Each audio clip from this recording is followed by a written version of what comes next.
A town in southwest Iceland has been evacuated after a surge in earthquakes and fears of a volcanic eruption. Scientists say it could be a major one. Risto Pico reports. The small town of Grindavik lies on the Reykjanes Peninsula, a volcanically active region that over the past month has seen hundreds of earthquakes. These have increased in strength and frequency, signalling the formation of a large magma tunnel which runs under the town. The centre of the quakes has been moving closer to Grindavik, which means a fissure could open right there in the centre of the small town. An eruption could last for some time. 2 years ago, in the Carpet Ride Great Golden Giveaway, there are tens of thousands of oh-so-fantastical prizes to be won. Phone payments are unavailable for Tyne Tunnel users today. It's while the system is updated to include new payment options. The operator, TT2, says Apple Pay and Google Pay are being introduced in response to customer feedback. There'll be an extended payment window running until Tuesday nights at midnight. And it's 40 years since we first met Dennis, Oz, Neville, Barry, Moxie and Bomber. And since then, Auf Wiedersehen Pets has become a household name around the world. The first episode was broadcast on the 11th of November 1983. So we've been speaking to the creator, writers and cast about their memories of the show. Timothy Spall played Barry. I didn't realise it was going to mean so much, and which it has. It's become part of TV's sort of classic now, isn't it? And people hold it with such affection. Publicans at the time was on saying, "You're not my favourite, everybody leaves the pub at 10 o'clock. So now people saying, "Oh, my granddad's been showing me you in this old series he used to be in, and I'm loving it." And you can hear more in a 40th anniversary special on BBC Sounds now. Just search for Auf Wiedersehen Pet. And the weather for the northeast, bright spells between areas of cloud this morning with just the outside chance of an isolated shower in some places, clouds scaring later, highs of 9 degrees. That's your BBC Radio Newcastle news. For an update anytime, you can ask your smart speaker to play BBC News for the northeast. Total Sport Northeast. The sound of Sunderland. Ahmad into the penalty area, still going on his left. Unbelievable! He's a little magician. Clark's still got the ball, edge of the area, right foot. It's 3-0 and Jack Clark has curled it into the bottom corner. Great sport kicks off here. BBC Radio Newcastle.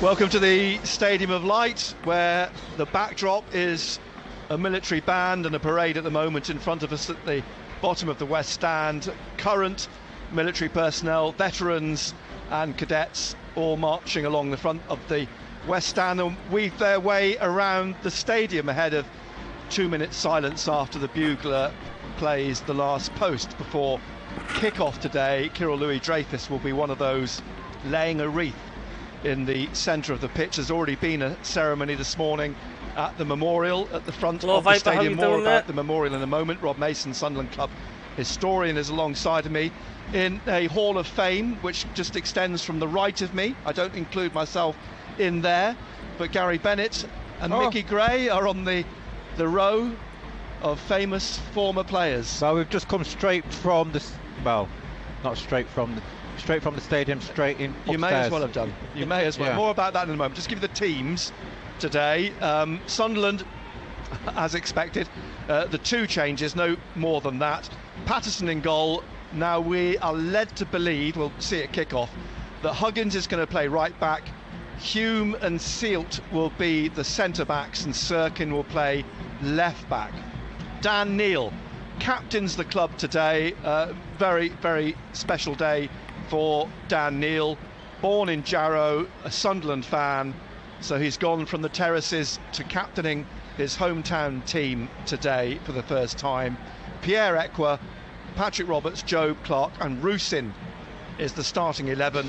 The bench is Bishop, Pritchard, Aushish, Dak, Barr, Triantis, Hemir, Burstow and Mayenda. And Mayenda, he's been having English lessons. In fact, he's being taught how to conduct his first interview. I hope it's going to be a good game. And I'm wondering if they're going to be bringing the old badge back for good, because they've got the training tops on at the moment and they're kicking around on the pitch. Well, he's got an English teacher and I'm very proud. He's delighted. He's learning English then. He's learning English. He's delighted he's on the bench today. And she's been teaching him how to do his first interview. And when she suggested that he scores 2 goals. He went only two. So his English is coming on well. Birmingham City is unchanged. Ruddy in goal. John Ruddy, 37 years old now. Ethan Laird. Dion Sanderson, who had a season on loan here, of course, he's the captain at Birmingham City. Emmanuel Ayew, who's on loan from Cremonese. Cody Dramé, who's on loan from Leeds, the back 4. Ivan Sunjic, Jordan James, Janino Bakuna across the middle. Jordan James' father, Tony, played for Burton, Newport and Hereford, for older listeners who may remember Tony James. The front 3 is Koji Miyoshi, Jay Stansfield, who Sunderland were trying to get in the summer, but he elected to go to Birmingham because his mother lives in London close to her. If anybody knows the story of Jay Stansfield, his father Adam died sadly of cancer a few years back when he was at Exeter. Jay was born in Devon, an Exeter City player, but moved to Fulham. He's on loan from Fulham, but elected to go to Birmingham this season to be close to his mother. And Oliver Burke, who's on loan from Werder Bremen, is the last of the 11 for Birmingham City.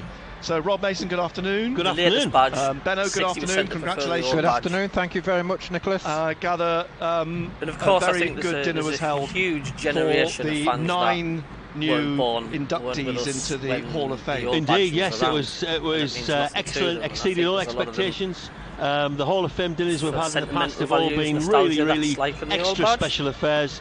Last night's was no different. Gary, Mickey Gray, as you say, and all of our inductees who took to the stage all spoke with such passion about what Sunderland meant to them and how proud they were to be in the Hall of Fame. And everybody I spoke to who was there had a thoroughly good night. So thank you very much to all of those people for coming. And if you have never been to a Hall of Fame dinner, I don't know when we'll have the next one, but whenever it does come round, I absolutely guarantee if you come there, you'll have a really special night that will celebrate the entire history of the club. And we had players there last night, or their relatives of players there. We honoured players from as far back as the 1880s. Yeah. And Sunderland have won the league title 6 times. And on one particular table last night, we had the relations of people who played in 5 of those 6 league title wins, as well as more modern day players such as Gary and Mickey Gray, for example. He's offering nothing to the club at the moment. You haven't won? Apart from that little bit of brilliance when he did that what's left pirouette against Southampton. But apart from that, he's just got another 20 years to work on that. Work on that. We're lucky. Gary, I was saying to Gary last night, he must be having his mantelpiece extended on a monthly basis for all the honours he gets. No, not just the mantelpiece. Need an extension. Again, you keep pinching yourself, and a lot of this, well, not a lot of it goes to because of my association with the football club.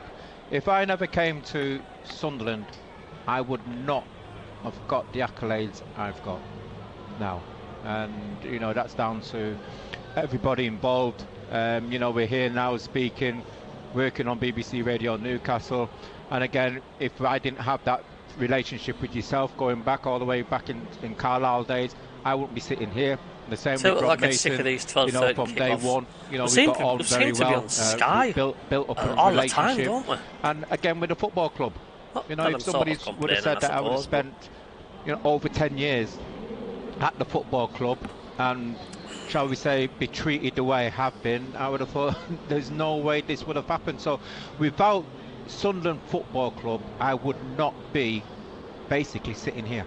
We're still trying to establish, it's not as easy as it should be actually, establish your 1000th game, because it's a little bit skewed, because I covered a lot of Sunderland games before we started as a partnership in 2003 for one reason or another, and you've only missed a handful in the 20 years, but we think you think you're 3 or 4 short of 1000. I think you might be over it short now, so but we've got to work that one out. It's not very easy, because you can't remember which games you missed, and nor can I. Well, 1 or 2 of them, but not all of them. But it is only a few. It's only a handful. But look, you add that, let's say for argument's sake, it is 1000 games. Add to that your 443, is it? Yeah. Appearances. I mean, that's a remarkable record by anybody's standard. Absolutely. I mean, Gary, when you think Gary's coming up as summariser and player, many of those as captain, altogether he's coming up to 1,500 games to Sunderland, where he's been involved in Sunderland, quite apart from other games where he's been to, maybe when he was injured and watching the game and not there, or other games he's been to without working for the radio. He's probably had to sit out because he'd been shown a red card. yeah, and I that's been brought up as well. I was saying last night, until Lee Cattermole came along, Benno shared the record with Kevin Ball as the most sending offs. Well, it's why it's called Show Racism the Red Card. It's but it's interesting. We're talking about the induction into the Hall of Fame last night, and it was fantastic for me because it's just like rolling back the years and the stories which Rob's talked about. And in the room there was the likes of Dennis Stewart. Now I was a young player at Manchester City, and Dennis sort of took me under his wing, you can say, because Dennis can be a sort of funny person. He either likes you or he doesn't like you, and he gained a lot of respect because he was the sort of player when he used to come to training. He was dressed smart. He used to wear a shirt and tie when he used to come to training. He was the first one who had the so-called toilet bag clapped underneath his arm because he used to play in America with Cosmos with the likes of Pele, great players. So he came back, and he was a player who I had a lot of respect for, and to have him in the room, and then the likes of Michael Gray, who was there, who was inducted as well. He was my so-called apprentice, so it was great to have him there, and obviously Jim Montgomery and the rest of the 73 teams, but also the rest of the families and players who were inducted last night as well. It was fantastic to hear all the stories. I think Mickey said his mother was there last night as well. She was very proud. Yeah. Mickey used to clean your boots? Yes, he did indeed. So, you're going back, and it was fascinating just to sit there and listen to some of the history behind the football club. Yeah, and Gary's talking there about some of the relations of people who played for Sunderland, and a couple of those England under 17s won apparently. So the match this afternoon, watching from the stands, we've got some of the descendants of Johnny Campbell, who played for Sunderland in the 1890s. He was top scorer in the country for 3 times. In each of those years, Sunderland won the league. He's on the famous Hemi painting in the foyer of the Stadium of Light. One of those relations had travelled up from Brighton to be at the dinner last night. And we've also got the grandson today of George Holly. The grandson of George Holly lives in Leeds. He's come up from the match for dinner last night, stayed for the match. George Holly scored more goals for England while on Sunderland's books than anybody else. He was a part of the team who won the league in 1913 and got to the cup final. 11 hat-tricks for Sunderland, one of which was in the famous 9-1 win away to Newcastle in 1908. And Holly and Campbell are both in the top 5 goal scorers in the entire club's history. Again, if anybody's Gary, not heard Mickey Gray Patterson, and Stan Anderson, Huggins, who was also inducted last night with his widow Sue accepting the award, are all in the top 10 appearance holders. In fact, Stan and Gary are in the top 5 all-time appearance holders. So we had real legends of the club, or descendants of real legends of the club this afternoon. As I say, to have the descendants of George Holly and Johnny Campbell watching the match this afternoon gives an extra flavour for those that are interested in their Sunderland history. And just touching on that about Johnny Crossan. Yeah. Fantastic, and you just listen to what he's achieved. Absolutely. Johnny Crossan was this year we're celebrating the club's first ever promotion in 1964. And as was pointed out last night, the reason the first promotion wasn't until 1964 is Sunderland had never been relegated till 1958. And Johnny Crossan was the top scorer in that team, a very, very famous international for Northern Ireland. Great player. Earlier in the year, before he signed for Sunderland in 1962, he played in the European Cup semi-final for Standard Liège, the Belgian champions, against the great Real Madrid side of the era. And again, a legendary figure in modern day football. And Johnny's now in his 80s and is still working, running his trophy shop in Derry. Wonderful. I was going to say, when some people are Benno builds his extension, he's leaving at wall 3. Yeah. Because I understand the club are going to gift him the painting from reception. Yeah. The team news. Well, some people think Benno's on that painting. He's been at the club for that long. 4 centre forwards available. What a long journey. You go, Rob. I wanted to mention the memorial. Today is Remembrance Day. Of course. There has been a ceremony this morning at 10:30. A wreath was laid. In fact, it was laid, one of those who laid them was purely Lou Dreyfus, I believe, and Sergeant Chris G, who used to lay the wreath. He has done the last 6 years in the centre of the pitch. This year he's not. It's been moved on to. Let's go, lads. Mention who when we get to the actual ceremony itself and the bugler. Chris is, in fact, tells me he's off to Kosovo next year, so he may not be here for next year's ceremony. But nonetheless, that memorial and the memorial garden now is a very important focal point of focus. Indeed, and one of the reasons the wreath to live that memorial garden is that we do have a plaque there that was put up there pretty much exactly 10 years ago. 10 years ago, in sort of, it was actually in the December of 2013, and I was responsible for getting that plaque put up as we approached 2014, which of course was the centenary of the beginning of World War I, and we have a plaque there that lists the names of the former Sunderland players who were killed not only in First World War but also in the Second World War. And so it's an appropriate place to leave the wreath. And of course, when it's the remembrance game every year at Sunderland, as we do throughout the football world, it's treated with the respect it deserves. And that'll certainly be the case this afternoon. And the excellent people who do such a fantastic job with the spirit of 37, attacking on the bench.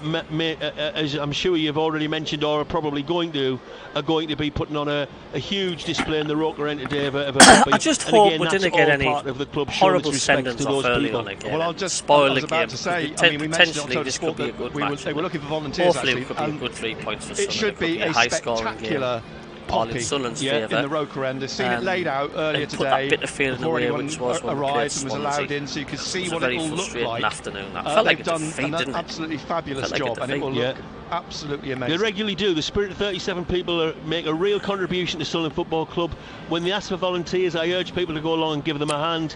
They do an awful lot off their own backs. They're full of good ideas, and they help. They really help the spectacle of the beginning of games. Today it's not about the spectacle; it's about showing respect. But when they do their flag displays and so on, it's absolutely marvellous, and all credit to them. Good for his confidence as well. Look out on social media and the like for that display when it's shown around kick-off at 12:30. Rob, cheers, gentlemen. Thank you very much. Enjoy the game. Let's hope we get the 3 points. Cheers. Congratulations on organising the Hall of Fame, Sunderland's Hall of Fame. Rob Mason, Sunderland's club historian. We'll hear from Tony Mowbray before kick-off his views on Birmingham City. Sunderland women are top of the championship. They're at home to Blackburn women tomorrow afternoon. I've been speaking to the Sunderland women head coach, who's been named the manager of the month for October in the championship, Mel Ray.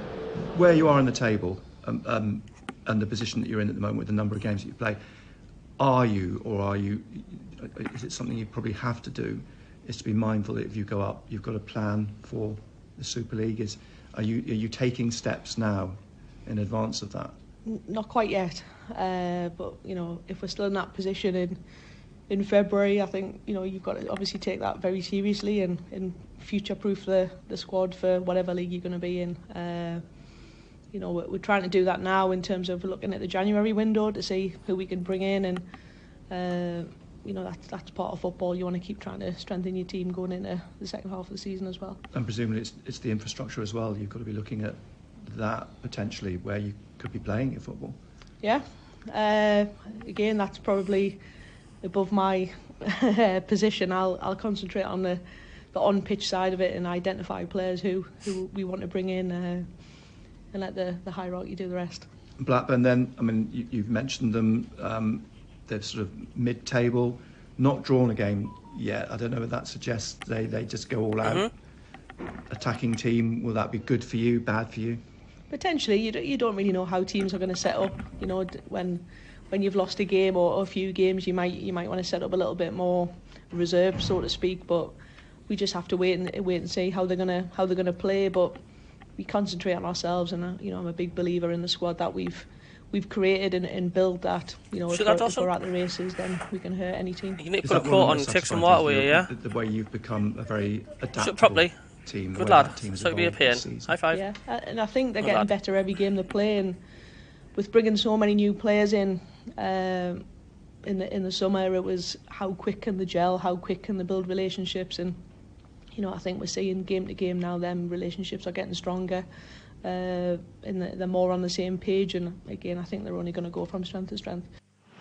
Total Sport North East, live from the Stadium of Light, BBC Radio Newcastle. Mel Ray, so Sunderland women 2 o'clock at home to Blackburn women tomorrow afternoon. There's been a change here in the starting lineup this afternoon for Sunderland. Not good news for Tony Mowbray, because Dennis Serkin has been ruled out of this afternoon's game, lunchtime game. Nectar Triantis will take his place. Ellis Taylor takes Triantis' place on the bench. So the back four is potentially now Huggins, we think, right back. It'll be Sealt and Triantis, I suspect, as the two centre-backs now, and Hume.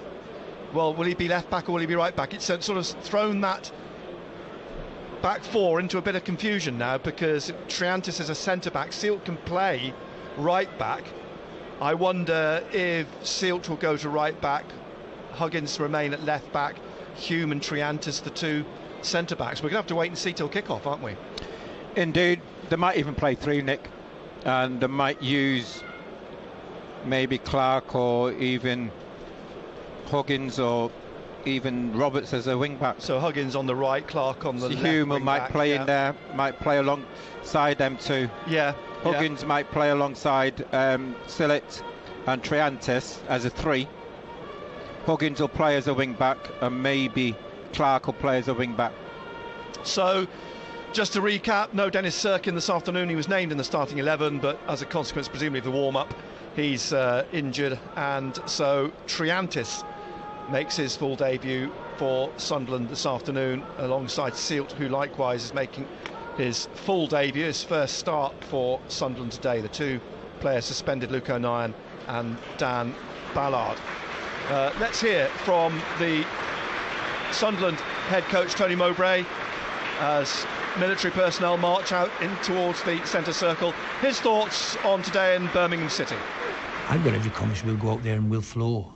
But I also think Birmingham have got some players that can hurt you. They've got some, they've got the power and speed of Burke. They've got the quick feet and tenacity and clever play of Dembele. I've always quite liked Bakuna since his days at Huddersfield. He's dynamic and fast and can shoot. They've got some good players. If Duke plays up front, who's a big centre forward, I was signed at Middlesbrough from Coventry. He's a real handful for anybody in any league, and so they have some players that can damage, and yet if we get on top, if we play our game, if we move the ball as well as we can give everybody problems. You don't know the impact of any coach. The name Wayne Rooney is going to suggest that they are going to listen and focus and try and take on board, and I'm sure they are. And 2-2 against Ipswich, you probably wouldn't have had that down in your coupon if you ever did a coupon, but yeah, I think it looks to me as if they're getting stronger, they're getting more accustomed, they're getting closer to where Wayne would want them to be. It's not unfortunate that we're game 5 out of his 5 games. But for us, it's irrelevant really in my mind of who we're going to play. We have to play how we play and impose ourselves on them. And if they're good enough to wrestle the game away from us and give us lots of problems by playing a certain way or doing certain things, we have to accept that and try and adjust. But our intention is to go and dominate the football match and be the team we are. Total Sport North East. Nick Barnes and Gary Bennett, MBE. BBC Radio Newcastle. So the players and personnel here will have a guard of honour as a row of military personnel stand either side of the halfway line.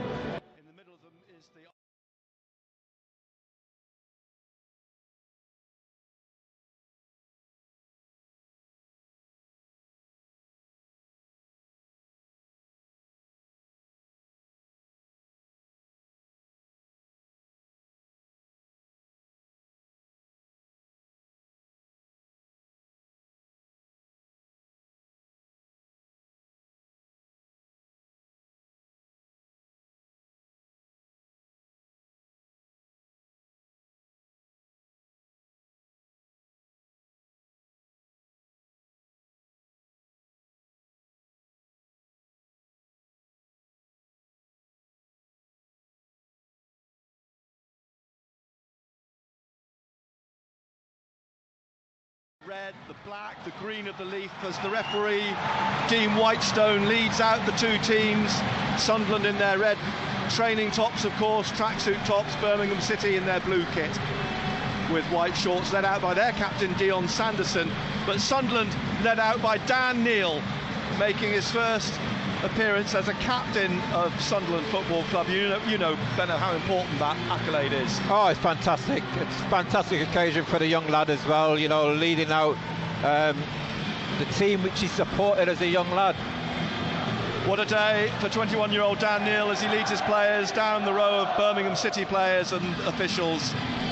And debuts, of course, full debuts for Jensen Seelt and Nectar Triantis.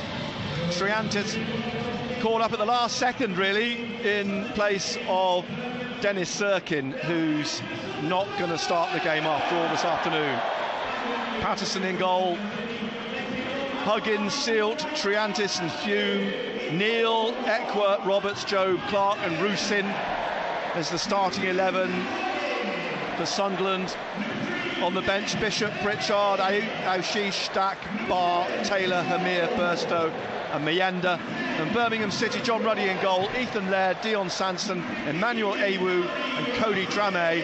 Back four, Ivan Sunjic, Jordan James, Janina Bakuna, Koji Miyoshi, Jay Stansfield and Oliver Burke. 4 of those 11 are on loan to Birmingham City this season. The players starting to form the circle around the centre circle.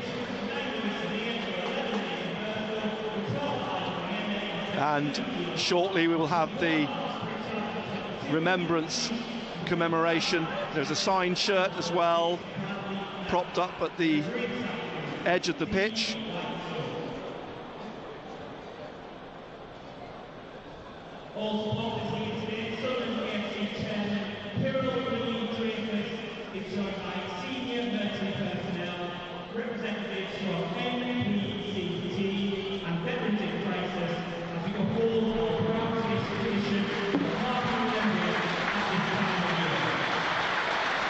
So, if you didn't hear that announcement, the senior military personnel, Kirill Louis-Dreyfus, the MPTC and Veterans in Crisis all represented pitch side.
always a very moving moment.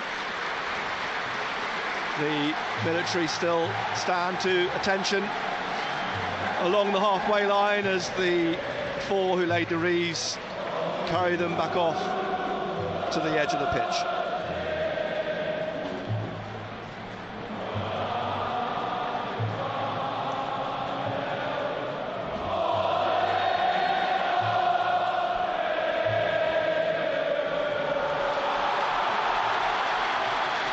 So, Wayne Rooney looking for his first win as manager of Birmingham City. Alongside him in the dugout, John O'Shea, returning, of course, now as one of the assistant managers. The other is Ashley Cole. And they are both with 38-year-old Wayne Rooney, who last season was in charge of DC United. The Birmingham City ownership has changed. It's American owners now. They've bought in Wayne Rooney and they want to see some more exciting football, sexy football. Sexy football. And just looking at the way Sunderland are lining up, obviously they've got the 2 Triantes. Jensen will play in the middle. Looks as though Hume is playing at left back. It does look that way, doesn't it? So Hume left back, and now Sealt and Triantis, the 2 centre-backs. So the change having to be made in the warm-up with presumably injury to Dennis Sirkin. Birmingham are going to get the game underway. They're all in blue, white socks. They're attacking the goal to our left, defending the Roker end as Jay Stansfield, on loan from Fulham, gets the ball back to the goalkeeper John Ruddy. Played directly up down the left and headed away by Dan Neil, captain this afternoon. Dan Neil, what a proud moment for him. Oliver Burke trying to head it into the centre. It's back to the halfway line, picked up by Rusin and laid off to Dan Neil. Man on Burke, who just basically bulldozed Dan Neil to the floor. So free kick to Sunderland in their red and white stripes, of course. Black shorts and red socks. It's a triple bill on BBC Radio Newcastle this afternoon. This game is followed by Gateshead against Dorking with Colin White and Paul Dixon, and that's followed at 5:30 by Newcastle United away at Bournemouth with Razor and John Anderson. 0-0 here in this opening minute. Good to see the scoreboard on the right. The Roker end has been repaired. That gave up the ghost in the last game here. Throw down that right wing from Laird. It's picked up by Ekwa, laid off to Huggins here on the right hand side. He's been called up, of course, to Wales this week for his first possible senior cap. And then Triantis back to Sealt back to Patterson, out to Triantis, and Triantis sweeps it up looking for the run of Jobe. It falls for Rusin. Rusin now into the penalty area, on the edge of it. And his shot just sails a little bit wide. He was a bit unlucky. Excellent. Birmingham backing off him. And how you doing, Yorkshire Mackham? Hello, Sean Hopkirk. Hopefully Sunderland win. You go for 2-1 Sunderland, eh? Yeah. Opened up though, didn't it? Yeah, it was good. But you're just thinking he's got to hit the target, hasn't he? Really? Yeah. Oh, that was a banana shot there from Russian. On loan from Cremonese, the Never mind, though. Centre-back. I must admit, the stadium like pitch looks absolutely amazing. Managed to get a shot away from 18 yards. Here's Jobe again, against his former club, of course, and twists inside. He's kept hold of possession despite 2 defenders trying to get the ball off him. Huggins out to Roberts on the right-hand side not here. Too bad, yeah. And Roberts back inside to Dan Neil. And Neil out here on the right to Huggins, inside Cole again Pep, to Roberts. 3-0 Sunderland. I like that Huggins scoreline, keeps mind. pushing up on that right-hand side alongside Roberts. They might get a bit more ball in the box from Roberts. Here's Stansfield trying to break. Tackled on halfway line, and then a foul by Ethan Laird on Hume. No, yeah, excellent. Free kick quickly taken by Clark, across here on the right to Sealt, and then out wide to Roberts on the halfway line, on the touchline, cutting inside and driving it through right away behind for a goal kick to great start from Sunderland. Birmingham City. John Ruddy's all in black this afternoon, 37 years old. He's got 1 England cap, that was back in 2012 against Italy. signed from Wolves last year. So Niall Huggins makes the The start. ball at his feet. Started last Passes 11 championship games last season. Who spent the of course, injury got season here 2020 to 21, is now the Birmingham City captain. When he left here, he had a loan at Birmingham, then at Queen's Park Rangers, then another season-long loan at Birmingham last season, and has signed permanently now for it's a shame. Birmingham. Dion Sanderson, Such ball a out for good throw player, to Birmingham on the far side, on the right, halfway inside their own half. Wayne Rooney's tenure has seen them lose 1-0 at Middlesbrough, 2-0 at home to Hull, 3-1 at Southampton. But last week they were 2-0 up against Ipswich, but Ipswich pegged them back in the last minute, 2-2. Fourth minute here, nearly into the fifth. Sunderland 0, Birmingham City 0. And a reminder, it's Triantis in for Sirkin now this afternoon, after Sirkin was injured in the warm-up. As Triantis heads the ball away, headed on again on that far side by Burke, and in goes Triantis again, but the ball drops towards Stansfield, and Triantis gets on the end of it. He's struggling. Yeah, he's struggling, by the way. In what appears to be a lot of pain. He's in pain. Oliver Burke. Rubbing his leg, he's rolling on his back. Well, by the way. He's banging the floor, his leg was twitching. The 26-year-old on loan from Looks like Shrek. Wolves 0, Spurs 1 in the Premier League. That's another 12:30 kickoff. But yeah, it doesn't look good for Oliver Burke, does it? No. What did he do? I mean, I don't know. It was a collision. He was going for the ball, and it's just maybe the way. Here we go. Have a look at this challenge again. It was a complete accident. It wasn't anything that. He wasn't fouled. Triantis went for a ball. He collided with him. Can't see any leg break or anything like that. I think it's a twisted knee. I think he's twisted his knee right round. Stretching out his left leg. Mr. Julian Mackham, you're welcome, mate. You're welcome. Thanks for joining in the channel, mate. Everybody helps. Area that is the problem. I'm just trying to exercise it. Hope you've all having a good weekend so far. I'm hoping it can be even a better one right-hand after today's result. So not the afternoon that Tony Mowbray was looking forward to. So shouldn't have any stream problems today because I've got the Ethernet cable plugged into me laptop. He accepted that, and now they're both together. Because I don't trust the Wi-Fi. But there you go, that's football.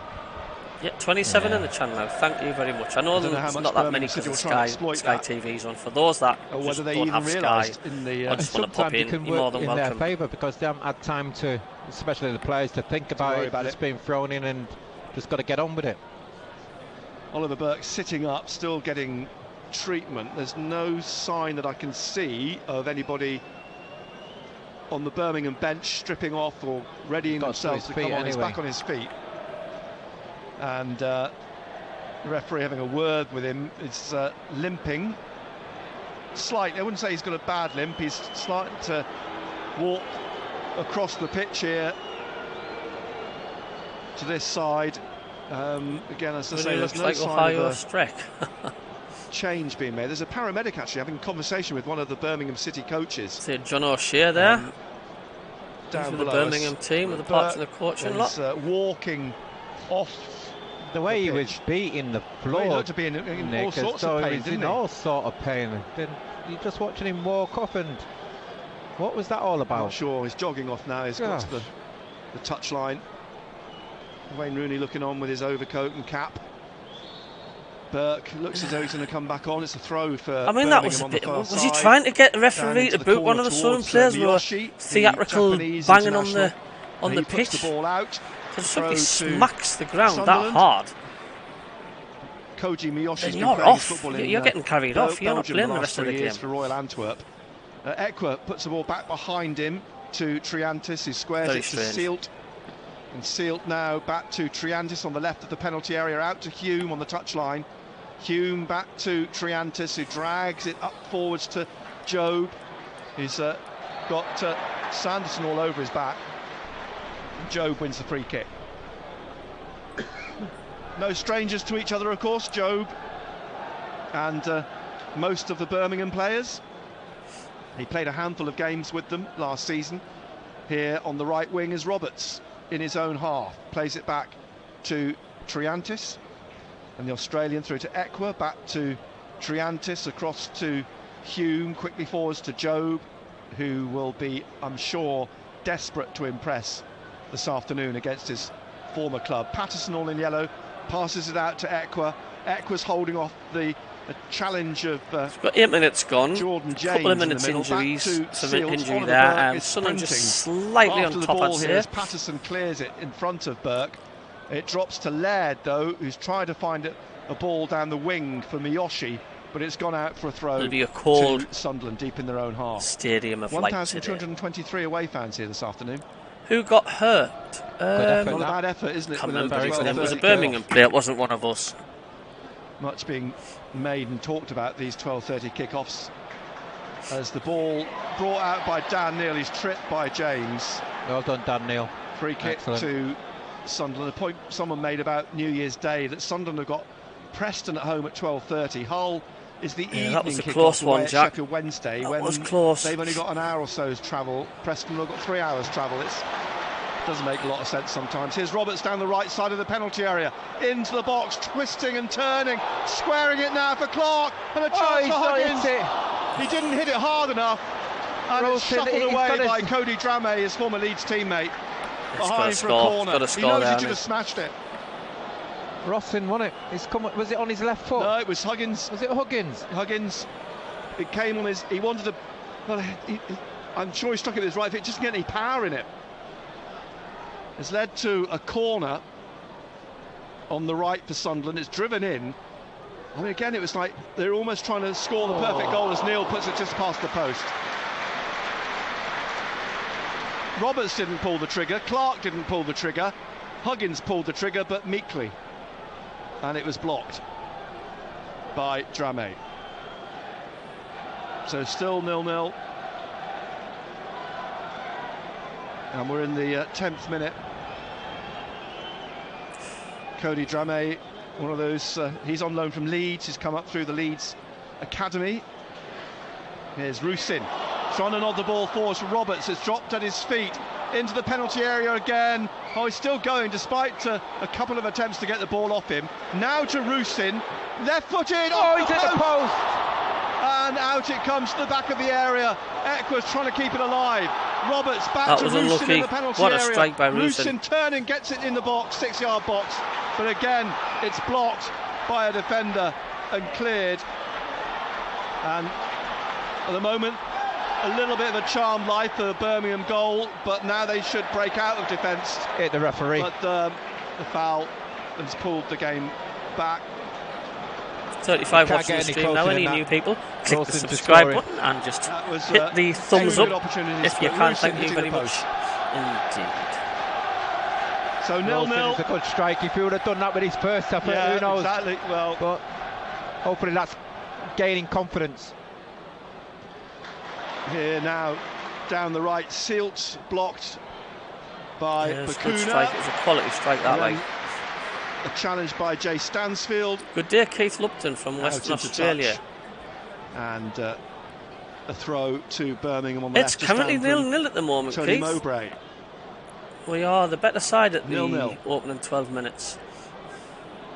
Throw taken by Dramé, Cody Dramé. Out to the right wing, Laird, Ethan Laird, once on the books of Man United. Rusin nearly got it back.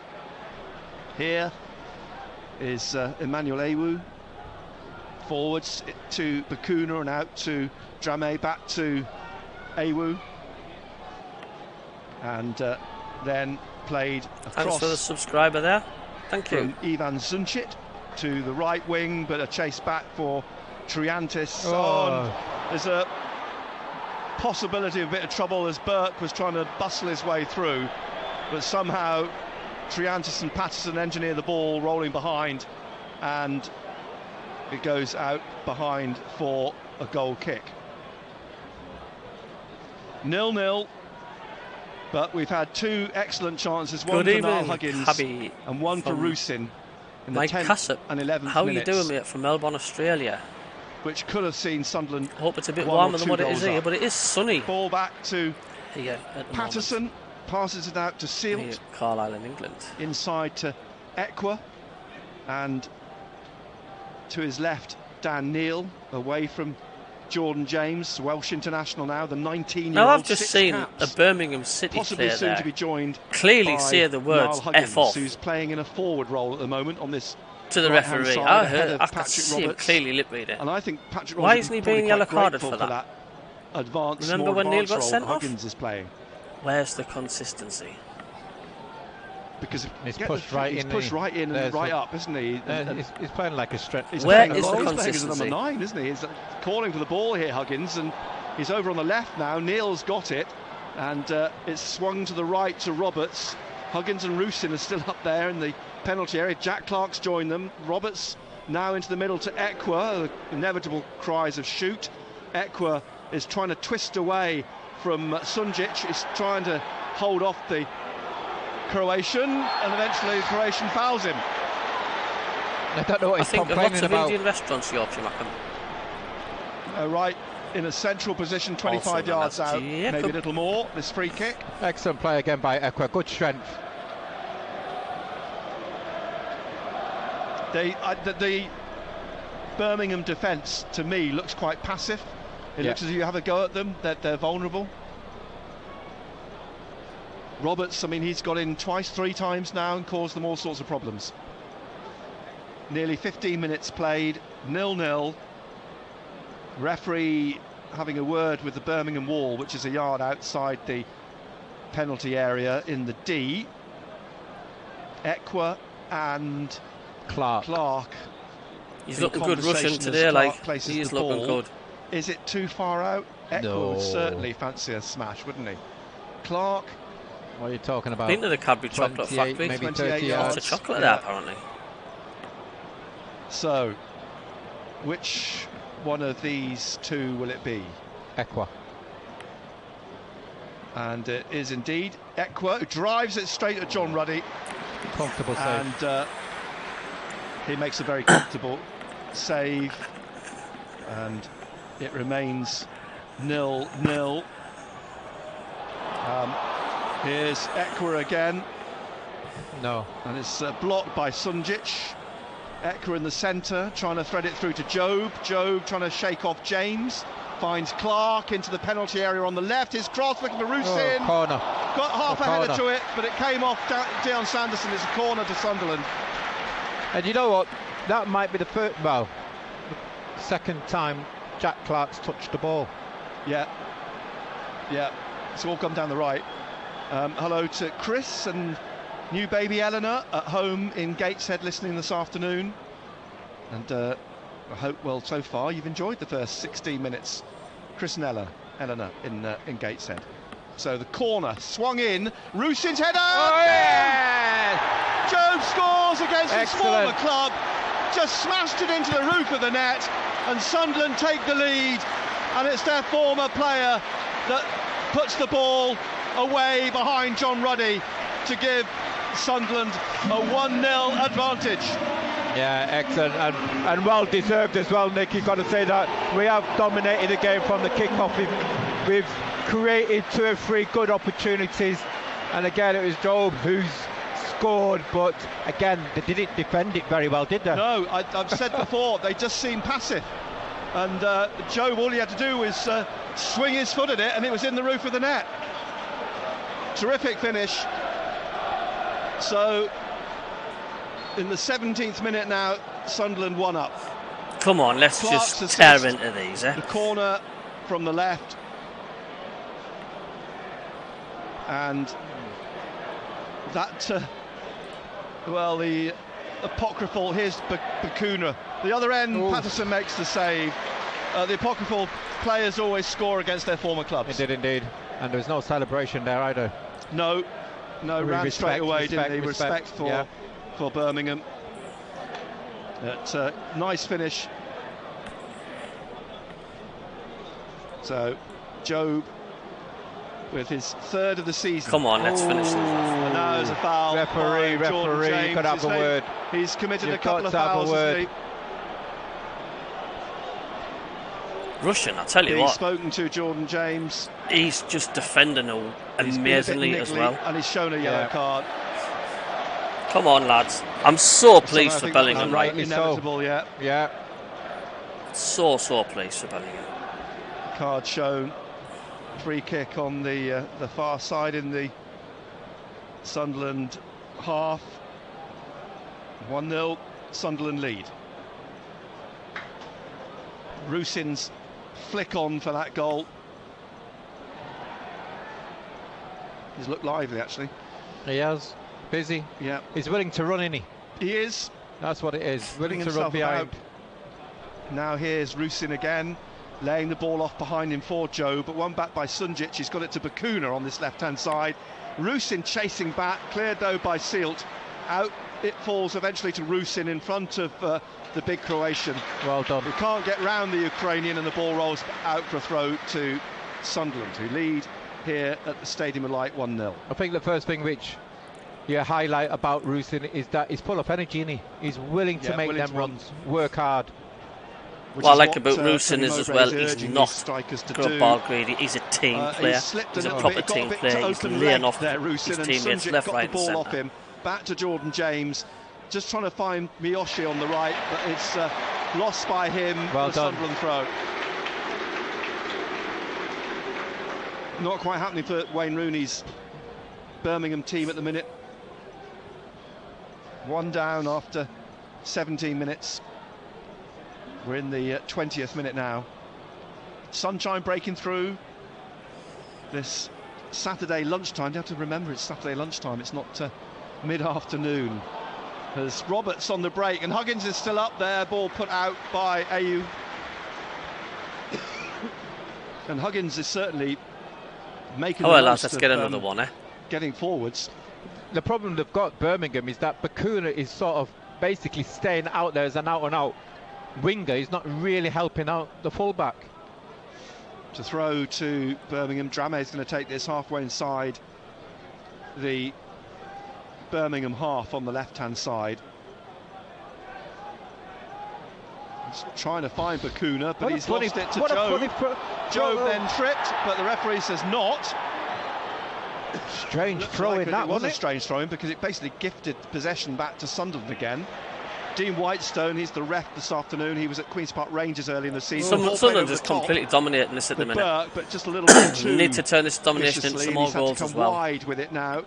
Tries a little back heel, but straight to Huggins, who finds Roberts on the right here in the Sunderland half, and he's played it into the middle, looking for Dan Neal. Miyoshi half-heartedly tried to get the ball back, but it's played out now to Clark. Clark taking on Laird, and Clark now trying to look to play it back behind him to Dan Neal. Job calling for it at the edge of the penalty area.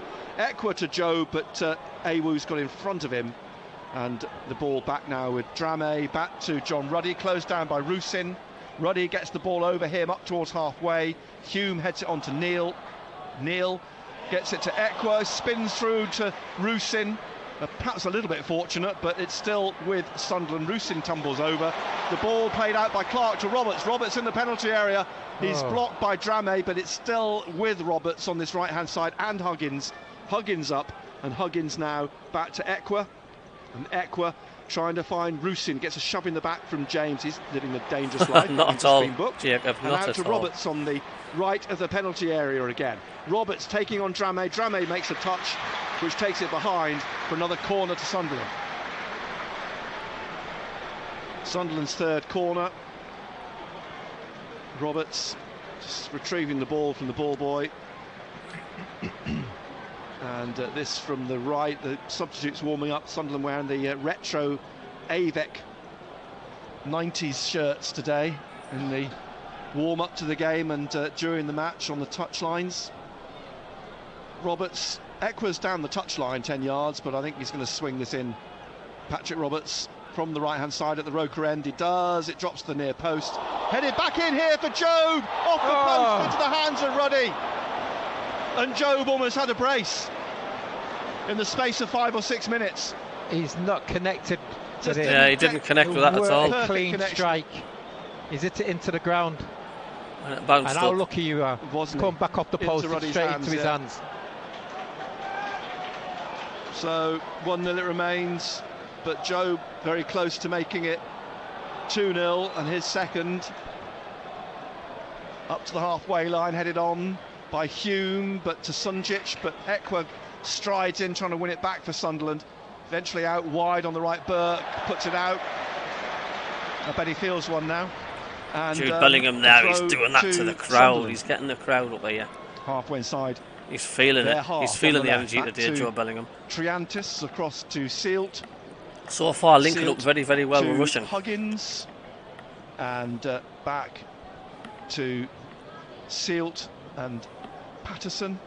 Passing it across the face of Oliver Burke to Triantis. And thanks for the subscriber again. Thank you very much. Newcastle today, the under-18s, under-16s, they're playing Sunderland. Newcastle-Sunderland in the time we're derby, and Roberts is fouled by Bakuna. Roberts is frustrated. Referee had a quick word with Bakuna, free kick to Sunderland. Jobe lays it off to Clark, looking for the return ball. Sanderson's got in front of him. Sanderson still being chased by Jobe, who smashes the ball behind for a goal kick. So, when you look at it, Nick, Sunderland could have been 3 up easily, couldn't they? Yeah. Twice off the post. Should have basically Huggins should have scored. Rusin off the post. Jobe off the post. Jobe scored. 1-0 it is. Need that second. Get the second. I think Birmingham's heads will go down. 25th minute. Ruddy with the goal kick. Drives it long this time. One appears. Through the middle. Headed away by Sealt. Up onto the halfway line. What's happened to Roberts? He's getting back up on his feet here. It's not 100%. He's trying to run it off. Sunjic to Bakuna in the centre circle now. Dion Sanderson. And Roberts is struggling. The ball up to Miyoshi. Trying to thread it through for Laird. He'd run onto it in the penalty. Pulls it back for Burke. And Stansfield off the line by Huggins. Stansfield just 2 yards out, just trying to hook it in. But Huggins was on the line to clear. And now a possible counter-attack. The break from Clark on the left-hand side, taking on Sanderson. Clark still going to the goal line, and he's tackled by Ayew. And Birmingham will get the ball away. But a warning sign there. Yeah, he's down. He's struggling. Patrick Roberts is down again. And the whistles, they want play to stop. Birmingham in possession. Bakuna brings it across towards Wayne Rooney and stops. The ball hasn't gone out of play yet. This will be a blow. And the referee will come over and pick it up. Especially when we've had to make that change right before They're going to make a change, aren't they? Barr's going to come on. Barr will replace Roberts by the looks of things. So Birmingham, an opportunity. Stansfield shot blocked by Huggins on the line. Sunderland leading 1-0, but looking like they're going to have to make a change here. I'm not sure what Don't want Pat Roberts injured, do I? Actual God's sake. Injury is. He's holding his knee. Pete Brand down there manipulating his leg, or his top of his leg, thigh. To his right leg, knee. Like his knee. I think he was caught with that challenge by Bakuna. Yeah. So Barr is going to come on. That is a blow, because he's been causing all sorts of problems, isn't he, Roberts? Just Barr getting his instructions from Alessandro Baccaroni, the goalkeeping coach. Roberts comes to the touchline. What's the situation? Is he going to continue? Barr is stripped, but is Roberts going to carry on? I hope he does. I think he is. He looks lively, doesn't he? He does look lively, and I think he's okay. I think Barr's going to have to put his top back on, and Roberts is going to carry on. Drop ball to Cody Dramé. I think Birmingham would like to have seen the back of him. They'd love to see the back of him. So Roberts waiting to come back on. Barr putting his training top back on. Ayew across to Sanderson, just right at the centre circle.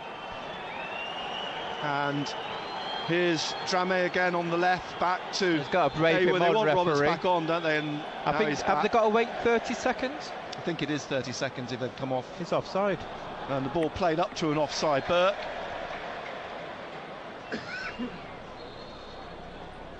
And a free kick to Sunderland. Cross here on the right to Cork thigh, maybe. Could Sealt, be. inside to Could be. Ekwa. Now Sheesh warming up. Hume on the left, back to Triantis. Burke goes to close him down, gets on his shoulder. Patterson has to come to his rescue to clear the ball, and Burke heads it on again. Triantis heads it out straight to Bacuna, and Bacuna shoots, but it's wide of the right post. Tell you what, you got away with it there, Sunderland. Yeah. Triantis, just a little bit of naivety. Yeah, when it comes off, it looks nice. But sometimes you just got to put your foot through the ball, shift it. So 1-0 it remains to Sunderland in the 29th minute. A reminder that following the game here, we've got full commentary of Gateshead against Dorking with Colin White and Paul Dixon. Ekwa's having to battle for this, loses it. Sunjic to Miyoshi, trying to thread it through for Stansfield, who's got on the end of it because Triantis didn't get it fully clear, and Miyoshi scores. Whips in from the ball played inside, and Miyoshi equalises in the 30th minute for Birmingham City from close range. It's third of the season. Nick, what happens. Just spoke about it. Sometimes you when just you didn't finish the football foot through the ball and shift it. It's gone into Ekwa. He's had too many touches. He loses it, and then all of a sudden, defensively, we're all over the place. We've had an opportunity to shift the ball by Triantis, and we try to play our way out. They nick it, and it's ended up in the back of the net. Yeah. 1-1, and there'd been a warning sign over the last couple of minutes that could possibly happen. And that was, you have to say, down to the inexperience of Triantis, I think, in the heart of defence. But it's you know, you look back, Nick, and you just think, right, 30 seconds before that, what happened? We nearly lost the ball, didn't we?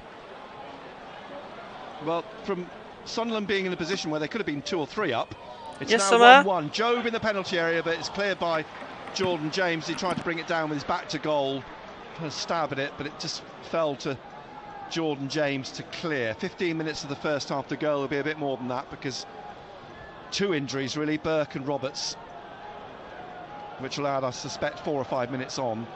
Here's Ekwa on the right inside the Birmingham half, down to Roberts on this right hand side, dribbling and playing it inside to Huggins. Huggins shoots, comes off the back of Jobe, came off the back of his own man, and now back out, and Roberts has collected it for Sunderland on the right. Inside to Ekwa, inside again to Dan Neil, and Neil rolling it to his left to Hume, down the line to Clark, and back to Dan Neil. Ekwa just inside of him in the middle of the Birmingham City half, and now Hume to Ekwa, and out wide looking for Clark, who's wrong-footed.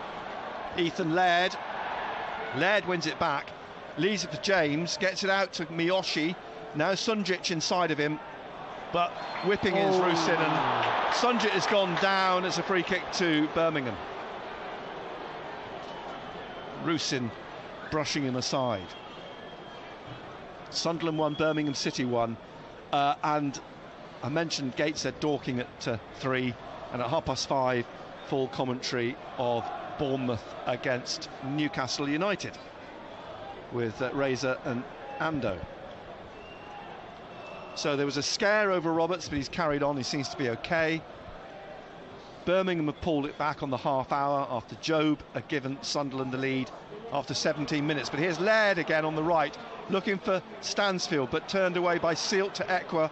Hume out to Neil, but James is there again. Neil eventually finds Ekwa behind him to collect the ball, drives it straight up at Awu, comes to Jobe off him, and Jobe in his own half, wide on the left, plays it back to Triantis, forwards to Hume. Now Ekwa again in the middle of the Sunderland half. Tony Mowbray, his arms in the air. Sealt here and out wide to Roberts. Huggins making a run forwards. Roberts on the halfway line, on the touchline, turning, trying to lose Dramé. Huggins is with him, and Dramé managed to slip his left foot on the ball and out for a throw to Sunderland. Halfway inside the Birmingham City half on the right-hand side. We're in the 33rd minute. Huggins with a throw inside to Ekwa, back to Huggins, back again to Sealt on halfway wide. Stansfield closing him down, into Triantis, out to Neil, but he's lost it. Sunjic has got it and is trying to get away from Neil through the middle. Sunjic still got it, rolls it to Miyoshi in the penalty area on the right, dribbling at Hume, pulling it back to the 6-yard box, runs across the face of Burke, and it's Sealt who gets it away from the right edge of the 6-yard box, out wide to Roberts. And again, they're living dangerously, Sunderland at times. James, Job goes to close him down. Sanderson's got it in the centre circle. Job on his shoulder, gets it back to John Ruddy. Ruddy in midfield, outside his penalty box, passing it through the middle to Jordan James, to Stansfield, sorry, and tried to get it forwards to Miyoshi, but straight to Hume. And now Ekwa laying it off to Sealt. And Jensen Sealt out wide now to Patrick Roberts in the 34th minute. Back again to Sealt and to Triantis. And Triantis, a short pass to Trey Hume. Remember, Total Sport back on Monday, 6 o'clock every evening. Simon Pride, Marco Gabbiadini, John Anderson chewing over the games at the weekend on Monday night. International week, international break next week as well. Ball goes out for a throw to Birmingham deep inside their own half on the left-hand side. Wayne Rooney's disappeared from the touchline. Dramé is going to take this throw for Birmingham, all in blue, white socks. On this left-hand side, Rusin cutting off the route back to the goalkeeper if he wanted to go that way. Dramé. Roberts lingers, Eck was there too. Dramé finally takes it onto the head of Huggins, inside towards Triantis, comes down for Job, it's stretched for it. Hume happy just to lob it up and see where it landed. Landed for John Ruddy. He's bowled it out with a strong right arm throw down the right wing for Ethan Laird. He's run into Trey Hume. Hume plays it back inside to Clark. Clark at the corner of his penalty area, plays it across to Sealt, and Sealt bringing this out and laying it off to Huggins on the right here, and Niall Huggins back to Sealt. Sunderland substitutes Ellis Taylor, Alex Pritchard and Bradley Dack, I think it is. He's got so many outer clothing on, including a hat, it's difficult to see. As Job wins, but is penalised for winning the ball for a foul on, I think, Jordan James. Free kick to Birmingham, just inside the Sunderland half on the right-hand side. And from a game where Sunderland, especially in this first 45 minutes, where they've dominated the game, you know, there's been a couple of incidents where Birmingham have got in and there's balls which have been rolled right across that 6-yard box, and they could have been in front. They could have been in front. The irony is, Sunderland could have been out of sight. Yeah. After 20 minutes, Miyoshi with a free kick, and over the head of James, he seemed to duck. Ekwa headed it out. Dramé back in. Ekwa heads it out again. Clark now. He's got Sunjic on his shoulder. He seemed to tug him back. The referee's let it go, and he's noticed it. And then Bakuna cuts out the pass through to Roberts that Clark was attempting. And there's a push on the back of Dramé by Jack Clark, and it's a free kick in the Birmingham half to Birmingham City. Ivan Sunjic, signed from Well, we're certainly missing Dan Ballard, aren't we? Zagreb in 2019, but last season spent the season on loan, the Croatian, at Hertha Berlin in Germany. Ayew plays it back to John Ruddy. Job goes to close him down. Ruddy gets the ball clear up to the halfway line to Laird. Roberts is furious. Who's cut through the centre but lost the ball to Job. Laird's furious. Dan Neil plays it out to Jack Clark on the left-hand side. He's running at Dion Sanderson, rolls it into the penalty area, and it's cut out by Dramé just before Roberts pulled the trigger in the 6-yard box. Great defending, good defending that is. What a ball in there. Dramé tracking back there, but great ball in by Jack.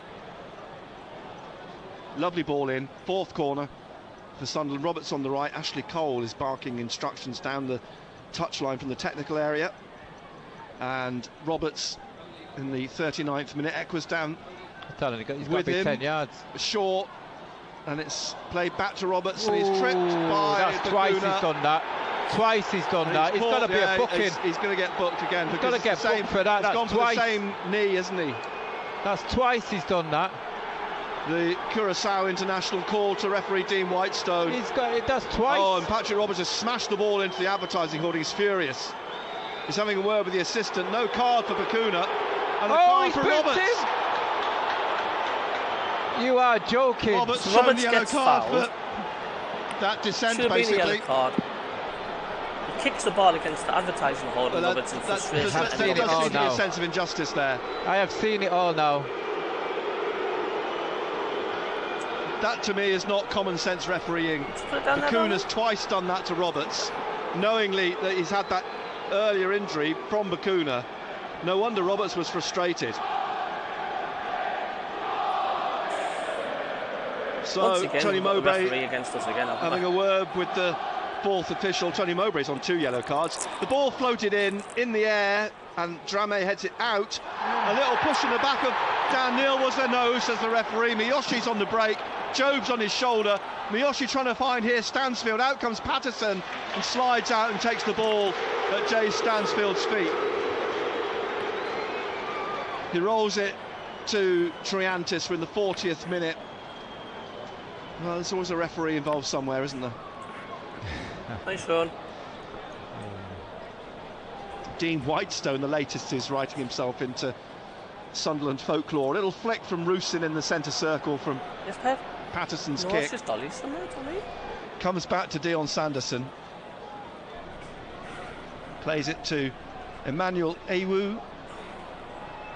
And he's on loan, as I said earlier, from Cremonese, the 22-year-old, and it's through to Miyoshi. Burke on his own in the penalty area. He squares it for Stansfield, but blocked quickly by Huggins. And now back on the goal line. It's gone behind. It's a free kick offside. But Burke will be kicking himself. He was through on his own. Triantis was trying to come across and cover. In the end, it was Huggins who came back and made the tackle on Stansfield. When he probably thought he was going to score, he slides in on Stansfield, and Sealt plays it out to Huggins here, who's once already cleared one on the line and probably saved a second goal there with that challenge on Stansfield. And you look at Burke, and yes, he was clear. Has he done the right thing? I think he did do the right thing. Great defending from Huggins. Yeah. Great recovery. Roberts inside to Ekwa, but again, there's warning signs. There's warning signs. Ekwa, Burke on his shoulder. Sorry, Nick, we spoke that, Sunderland could have been 3 up before Birmingham had a, shall we say, a sniff. But there again, you can look at it. It could have been 3-3 now. It could be, yeah. I know. It's funny, isn't it? I mean, earlier in the half, we were saying, that Birmingham looked very passive defending. But now here they are looking quite aggressive when they attack, and they're trying to, I think, take full advantage of the fact that Sunderland have got 2 rookies in the heart of defence, in Sealt and Triantis. Here's Triantis again. Burke is running onto him. He's trying to tackle him, but he's got the ball to Hume, and now Dan Neil in the middle, and he gets it away, but straight to Awood. Now Rusin's gone down. Stansfield's on the left of the penalty area here, in the penalty box, comes back out, tries a shot, drags it off the feet of Ekwa for a corner, their first corner, Birmingham. On the left at the north end of the stadium, overlooking them is 1,223 Birmingham fans today who've made the trip up from the Midlands. This is where we've got to concentrate, Nick. Well, we know all too often, don't we, just before half-time in the set piece, who's going to take the corner. Eventually Miyoshi has a word with Dion Sanderson and jogs across the Japanese to take the corner. They're going to try a block on here, aren't they? Yeah, a lot of players in the 6-yard box. And Sanderson's up there, Awu's up there as well. Miyoshi left-footed from the left, drives in. Sanderson's header comes back out here on the left. Miyoshi on the goal line, a block by Rusin, and it's a throw at the corner for Birmingham City. We're in the 43rd minute. There'll be, as I said before, 4 or 5 minutes of stoppage time. injuries to Roberts and Burke. Here's Miyoshi again from Drame's throw. Drame now on the touchline, crosses, and it should be Patterson's. He claims that comfortably. Waits for everybody to get out. He rolls it out to Hume and down the line to Clark. Still in the Sunderland half. Clark now under pressure from Laird, lays it off to Hume, back inside to Clark, and then to Ekwa. Oh, he's given the ball away here to Stansfield, and Ekwa gets back and stabs it away from the feet as Stansfield is furious. Back to Patterson. Tell you what, my word, they are our own masters of their own downfall here, aren't they? We've done that on two or three occasions doing their already. best to help Birmingham here. Yeah, and they can sense it as well when it goes, especially in that middle of the park, closing down. We've got to do things quicker. Sealt up to Huggins. He's got Drame on his shoulder, and Stanfield's won it. Through away again from Sunjic to Burke. James Sunjic now into the centre circle to Sanderson, and he's trying to get it down the right wing. It's a chase for Ethan Laird, too much, and the ball rolls out for a throw to Sunderland on the left. Crumbs, heaven knows what's gone through the minds of both Tony Mowbray and Wayne Rooney in this 45 minutes. 1-1 it is. It could have been, as you said, Benno, 3-3. As Hume poised with his throw. Long one down the line, looking for Job, but Burke wins it. Miyoshi now looking for Stansfield, cut out by Sealt, looking for the run of Roberts on the right here. Drame gets a touch to it with his head, nodding it out for a throw on the right to Sunderland, quickly taken by Roberts to Huggins, back to Roberts on the right. Deal. And we're going to get 5 minutes. I thought he'd be around that. And here's Ekwa on the right. Ekwa's cross, headed away behind by Awu. Ruddy had claimed it, but Awu cut it out in front of him. Birmingham, and it's a corner to Sunderland, their 5th of the first half. Missing that clinical finish once again. Nice time to score, wouldn't it? The chances we've had should have been 3 or 4 goals to the good. And it's come to bite us in the backside again, haven't we? Not having an out-and-out striker again. And don't forget we're missing Ballard here. And just stabbed behind by Hume, who couldn't control it. There's such an open wound at the back when we haven't got Ballard. And why we're sold Bath as well, I do not City won. Could get him back next season, tracking upfield. How are you doing, Jacob? You alright, mate?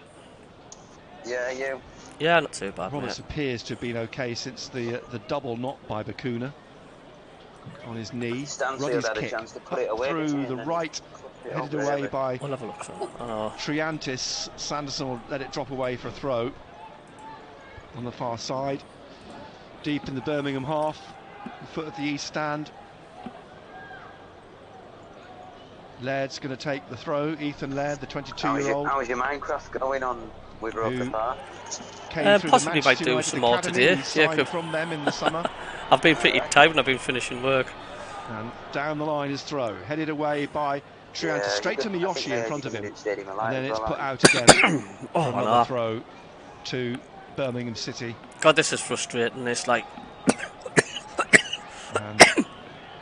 This is what happens when you're missing Ballard. From halfway, down the line, Hume heads it forward. Such a gap at the back. Clark, inside to Job. We sold Danny Bath. Ballard's not playing. There's such an open wound at the back. Equalised on the half hour. And out on the right here, and Huggins we've got good controls it. He's possession in that ball. He's got no one not strong enough up front, Jacob. Not strong enough. Fouled by Drame on the touchline. I think we're still waiting for it. As the assistant gave the free kick, not the referee. Oh, I know. We do look decent when we go forward. It's just that final bit. Clinical finish. Yeah. And having a word with Dean Whitestone. Money's worth in January. We've got to. Hume having a word as well. It's as simple as that. About something. He's pointing back down the touchline, Trey Hume. Robertson will take the free kick. It's 6 inches in from touch. He plays it back to Ekwa. From the 48th minute of the 5 being added on. Neil back to Ekwa. And there's a bit of a clumsy ball back for Huggins to have to recover. Miyoshi waiting. The Huggins gets it back to Patterson. Good goal by Bellingham. He was there at the right time. In the middle. when he hit the ball onto the deck and it hit the post, the quality striker would have connected with that and burst the back of the net. And this is the difference, you see. Ekwa in his own half, into the middle, leaves it for Triantis, who drives this up, looking for the run of Rusin. He's been quiet the last 20-25 minutes, but he's got on the shoulder of Awu, down the right side of the penalty area, stabs it back to Roberts on the right Dale Boyd saying on the chat we need a striker. We absolutely onto his left at the back of the area to Ekwa. Ekwa drives a shot straight at Awu, heads it back in Ekwa, hooked away by Drame, and it will come out on the right here for Hume, trying to dig it out, blocked by Stansfield, left for Bakuna, looking for the run of Burke here down the touchline, but it'll roll out for a throw, and Bakuna's down. Hume's got a yellow card. Referee.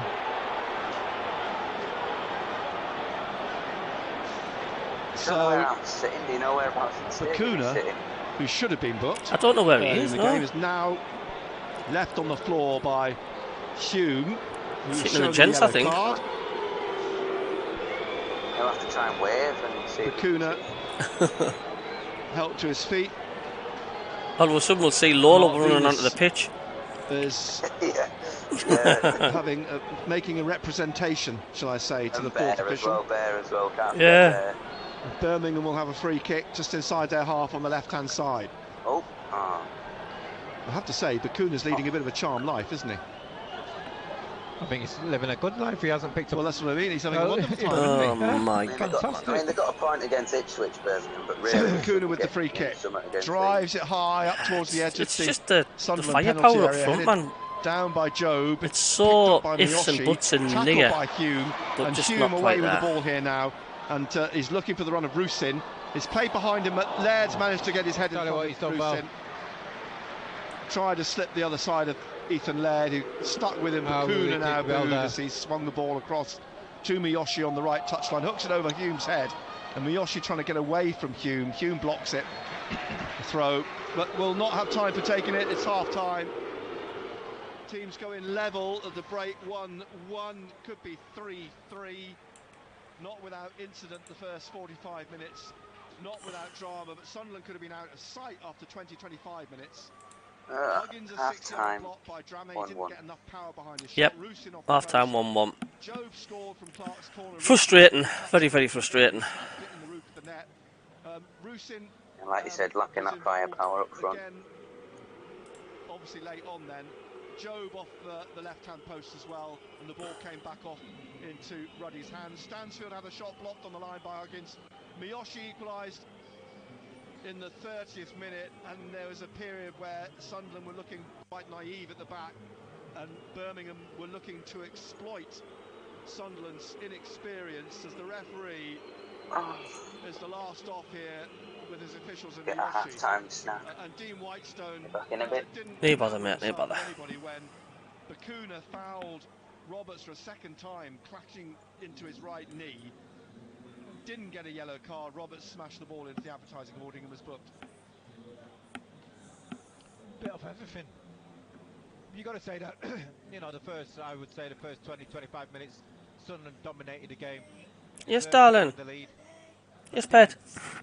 Good girl, darling. Push it forward, sweetheart. Good girl. Been sloppy at the back, and then we were punished for it. And then I just think we've just lost our way a little bit. You know, we've got to do things quicker. And sometimes, yes, it's great to play out from the back, but there's other times when we've got to shift the ball, clear your lines.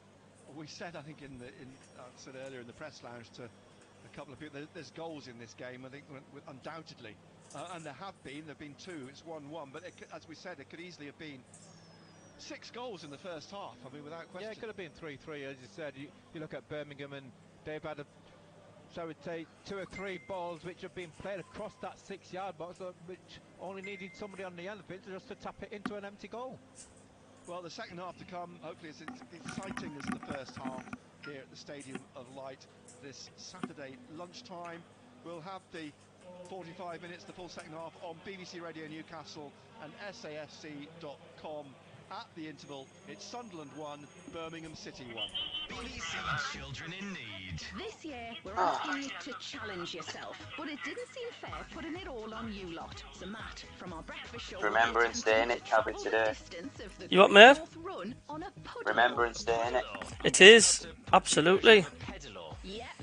It is. You'll be taken to the high seas, or at least the Bolton Lake in South. Did you have a minute's silence at I did.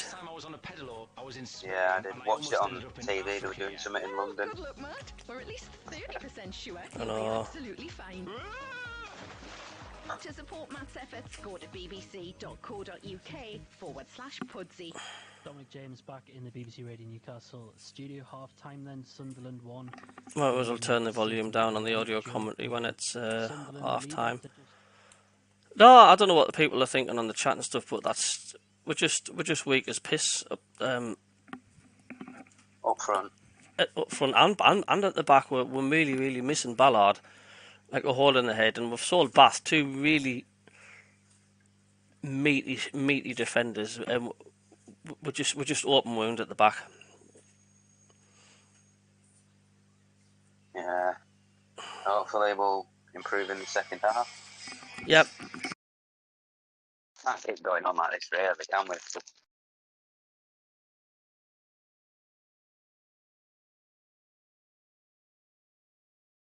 Are you having anything unusual for your dinner today, Tabby?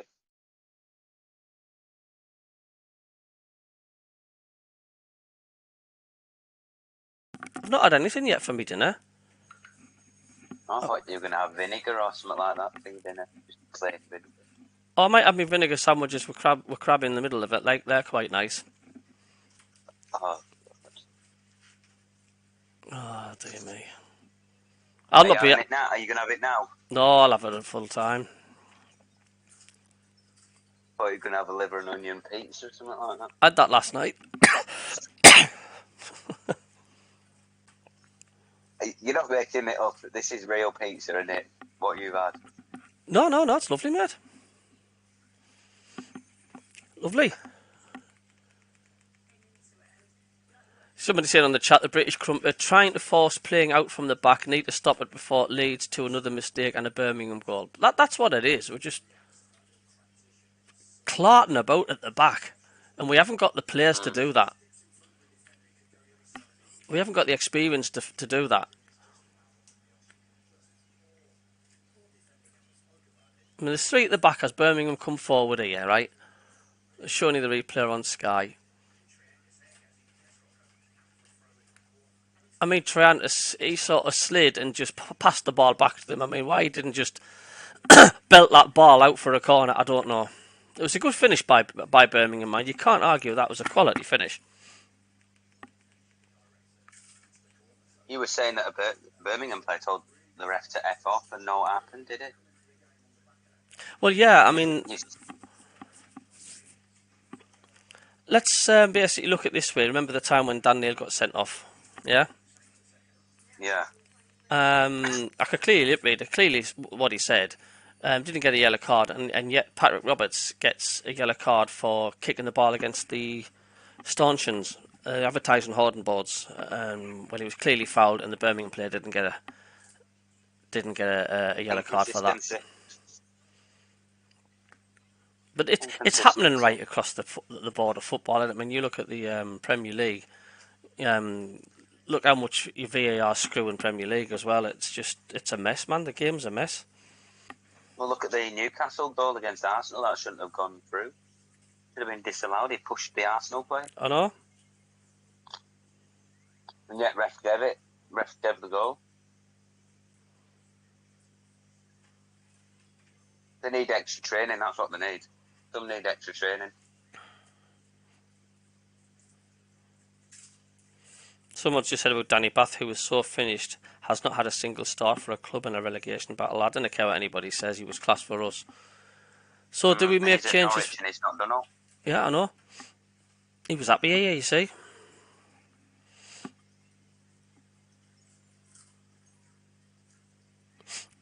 Changes, I mean... I don't know. I mean, we haven't got many options at the back. I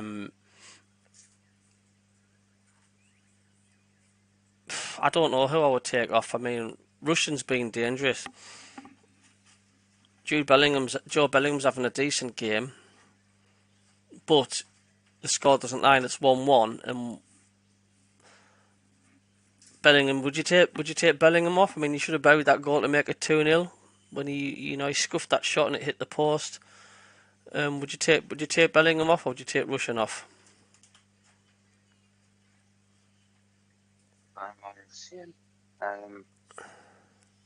Maybe both. Still leave them on, give them time at the minute. I'd It's improving, then leave it till, I don't know, 60th minute or something like that, late 60th minute or something. Yeah, the British Crumpets also said this is what happens when you don't give players game time. Then you are forced to use them. Our centre back is as weak as PISS today.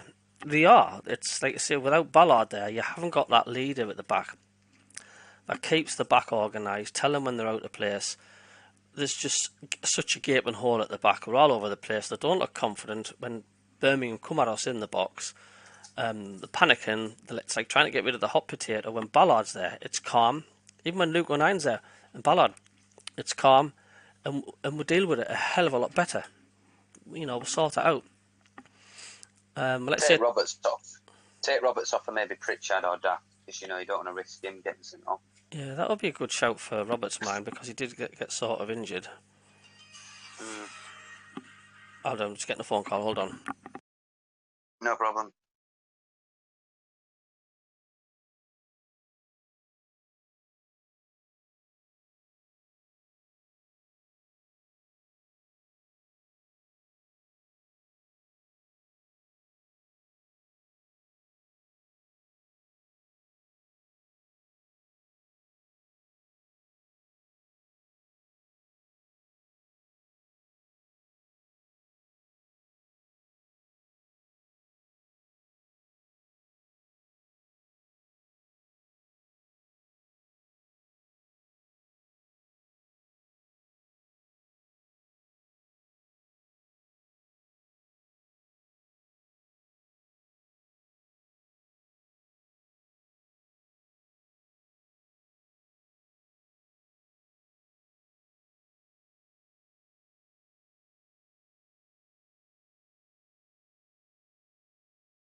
Oh dear me.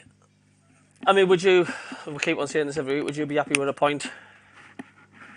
Not really. Not against this Birmingham side, and how they've been doing recently. I'd need to start picking up wins now. I mean, I don't think we'll be similar to last season, really. I don't think we'll go down, definitely not. I want to improve our home record from last season. What about you, Cabby? Yes, darling? Good girl.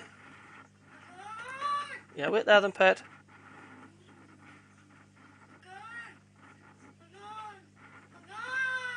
Back in a second, mate. Nah, probs.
Second half underway. Let's go.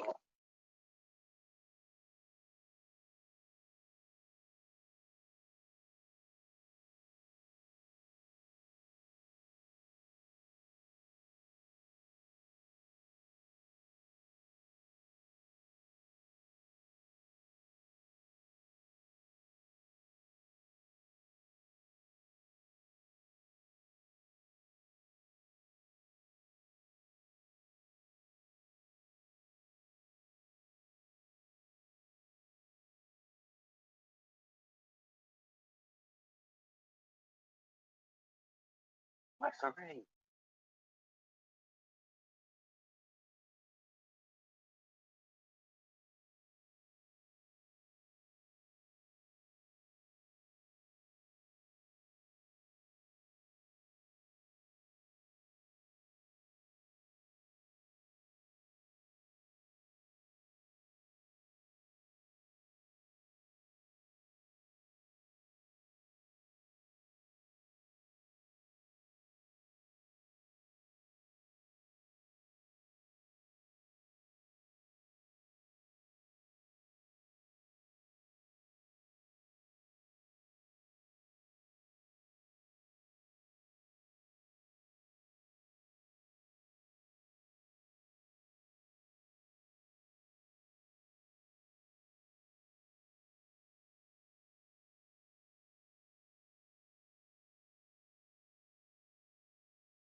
Get this clear over on the far side on the left.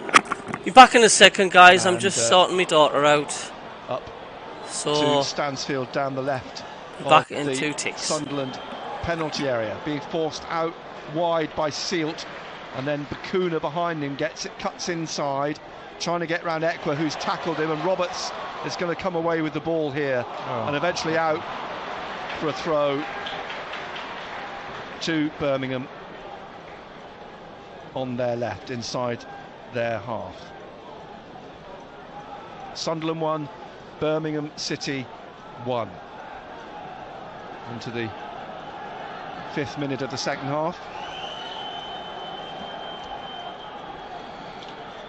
The ball from Dramé, Cody Dramé's throw, the 21-year-old on loan from Leeds.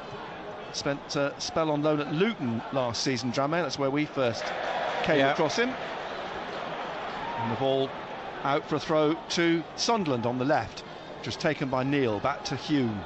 Hume on the halfway line, short pass to Joe, back to Hume, back again to Triantis. Called in at the last minute in the build-up to play.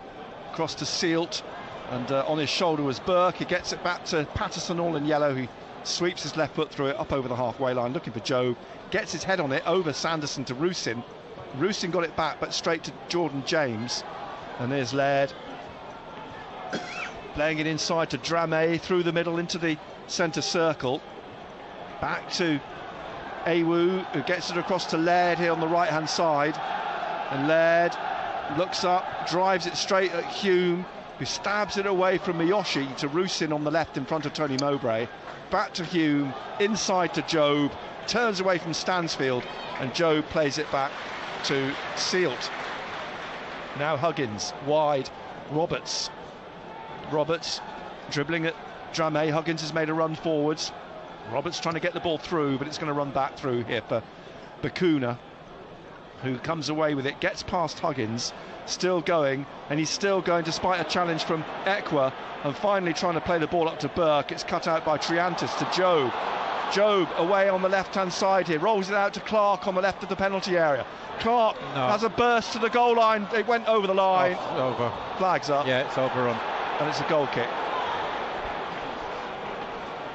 Sudden burst of speed from Clark, but it took the ball away from him, just crept over the goal line, and still 1-1 live on BBC Radio Newcastle. John Ruddy placing the ball in the middle of his 6-yard line. Two centre halves either side of him, Awu and Sanderson. It's kicked though long up towards Burke, and looking for Stansfield, hooking it back over his head for Bakuna if he could on the left, but it's won back by Sunderland. Ekwa in the centre circle, a run from Dan Neil, but he goes the other way to Jobe on the right of central midfield. He's pushed over by Awu, and it's a free kick to Sunderland halfway inside the Birmingham City half on the right of central midfield.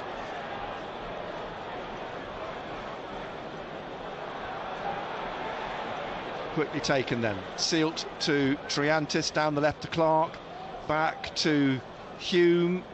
Hume back across the centre circle to Sealt, and Sealt will play it back to Triantis.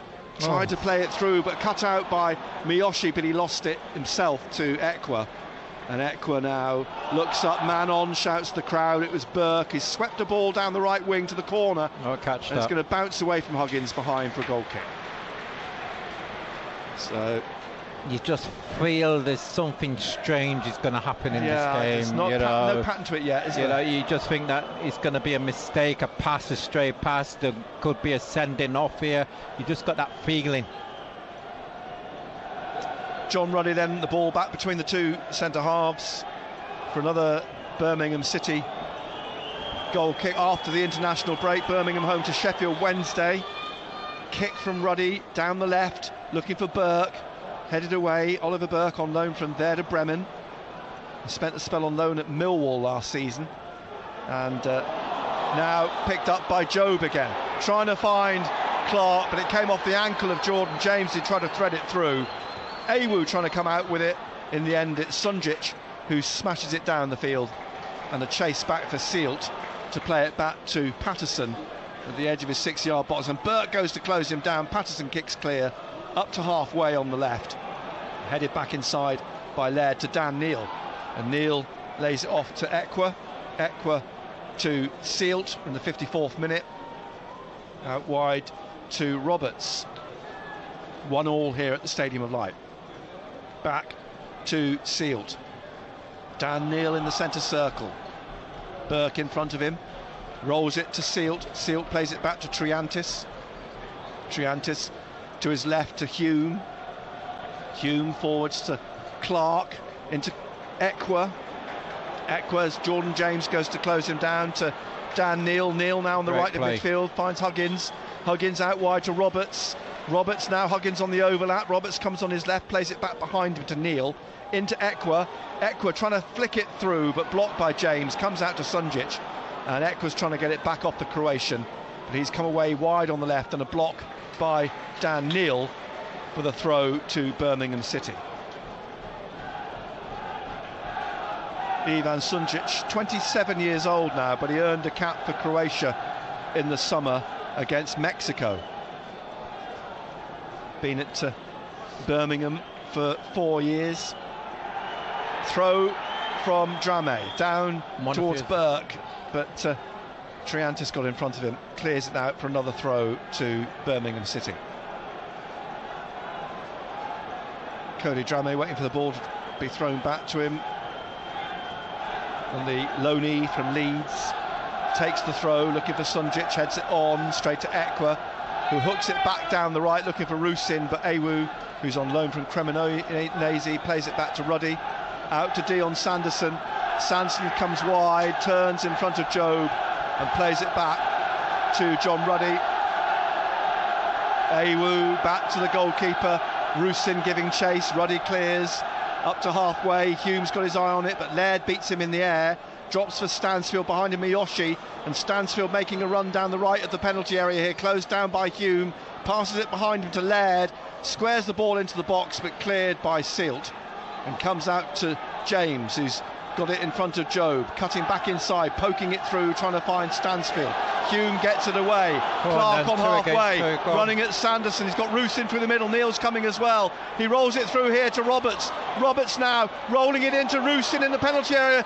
His right foot shot blocked by Awu. Comes out to Huggins, inside to Roberts, back to Huggins. Tries to cross it, headed behind by Awu. Another corner, and Awu trying to whip up the Birmingham fans. Roberts goes down to take the corner on the right at the north end of the stadium. 1-1. We're in the 57th minute. Roberts from the right. Rusin and Job in the 6-yard box. Triantis and Sealt are up. And Roberts feigned to take it short, and he does take it short to Clark. Then back to Roberts to cross, looking for Hume to head it back. Lost by Ruddy. Yeah. It's in. It's stabbed home by Triantis, I think. I think it's Triantis. I think it was Triantis who got the touch to take it past the goalkeeper. Kept in by Trey Hume, who they're all congratulating. But Sunderland's lead is restored as they rework that ball from the goal line. John Ruddy still arguing with the referee. John Ruddy appealing now to the assistant on the far side. But Sunderland now back in front and awaiting confirmation, but I'm sure that was Triantis' final touch as he threw himself at the ball. Played back in by Trey Hume.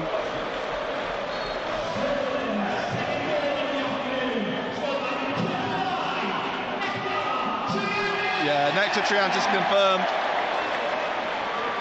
What a debut for him. Scored it, yeah. This afternoon. Well, you said there'd be more drama. We've got it in the shape of Nectar Triantis. You know, a lot of credit's going to go to Trey Hume. What a tremendous header that was. It was a tremendous header. We thought it was probably too much for him. It looked as though it was going to drop out. And as Stansfield tries to get the ball off Anthony Patterson. Patterson keeps his cool and gets the ball clear. Sunderland 2, Birmingham City 1. And it's going to be a debut to remember for Triantis. Rusin, can he get on the score sheet? Dribbling towards the Birmingham penalty area, laying it off to Clark on the left-hand side. Clark on his right, a block, it came off Rusin. Rusin actually got in the way of Clark's shot, and Birmingham able to get the ball clear here. Barr's coming on. And, yeah, Barr. So I wonder if Roberts, it's usually Roberts, if Barr's going to come on. And having had that knock as well. Here, Dan Neil out to the left to Clark, back inside. Job trying to lift it over the top. Neil was offside. Clark went to chase it, but it's run back through to Ruddy, and Barr is going to come on now on the hour mark for Sunderland, or thereabouts, as Bakuna trying to lift one over the top for Burke. Out comes Patterson, catches it in front of Oliver Burke, who seemed to pull up then. He doesn't look entirely comfortable, Burke. He's jogging back out of the Sunderland penalty area. Huggins has gone forwards again. A block though by Dramé. Rusin chases out to James, back to Dramé. back inside to Awu. Awu to Sanderson. Sanderson with Job in front of him. Back to Awu, out to Bakuna. Wide to Drame.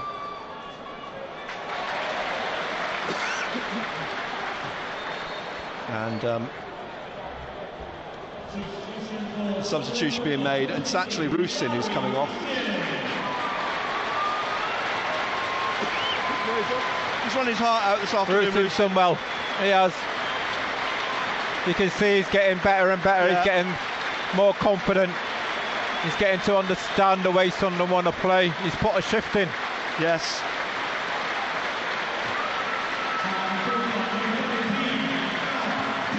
So, Barr coming on then.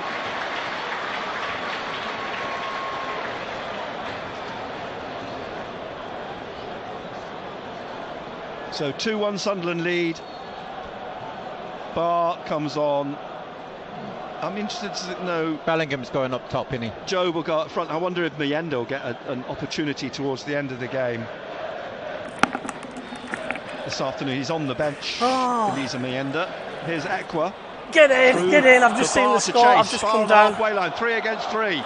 Barr still pushing through the middle. They're pouring forward. Sunderland. Clark into the penalty area. Clark dribbling at Laird, now leaving it for Neil. They look for offside. Neil trying to put it through Ruddy's legs, but Ruddy blocked it. Oh, who scored? I missed it because I was sorting my daughter out upstairs. You just figured, can he be clever again? Just a little dink over He tried to go under. Great play again. Well done, Barr. Clark. Oh, so nice to come down and see that scoreline though. We need a third. Come on, lads, eh? Clark comes down to this left corner with Roberts. Sure you won't take a blank, have it? No, absolutely hell not. So Sunderland's 7th corner. It'd be nice to go through one up, give themselves a cushion. It's pulled back to Dan Neil. Down again to the left to Roberts. That goal and Roberts now. To Clark here. He crosses. It's a bit wild, wasn't it? A chase back for Hume, who gets it back to Ekwa. And Ekwa now drives this up with. Please don't tell me he was trying to shoot from halfway. His passing's been way off today, isn't it? It's gone right out. Come on, lads, eh? Come on. A few yards up from the corner flag. Oh, I missed that goal, but it was still just as worth it to come down. Going to take the throw for to see that scoreline like that. Birmingham City. Job and Triantis then the goal scorers for Sunderland this afternoon. Was it an own goal? And, we're a header. It looked like it was like. Miyoshi, the one in the middle. Triantis from Birmingham on the half hour. Yeah. Here's Ekwa again, just in front of the centre circle.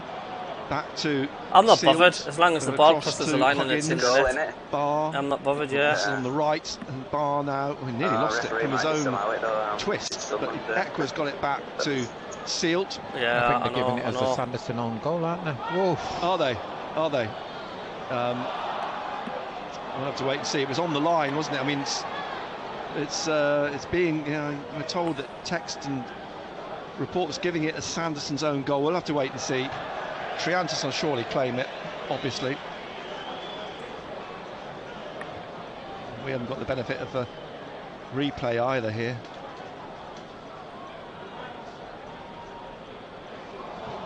So Triantis will do all he can to claim it, I'm sure, on his full debut. Here's Laird on the right-hand side, dribbling at Hume, trying to get past him, gets the cross into the far post. Bakuna, they surely pushed Huggins in the back. The ball's gone out. It's a corner to Birmingham, only their second of the game. Come on, Sunderland, learn your lesson. Our problems again, Nick. You know, we've got our noses in front again. You know, we don't want to get sloppy again.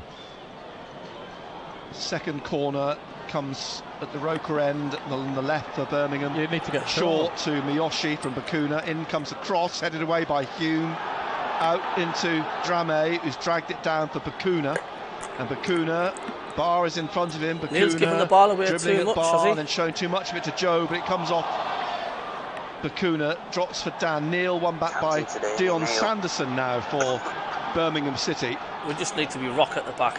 And Sanderson's holding it just in the don't let these get back Sunderland in the game. half on the left, into Bakuna, back to Awu.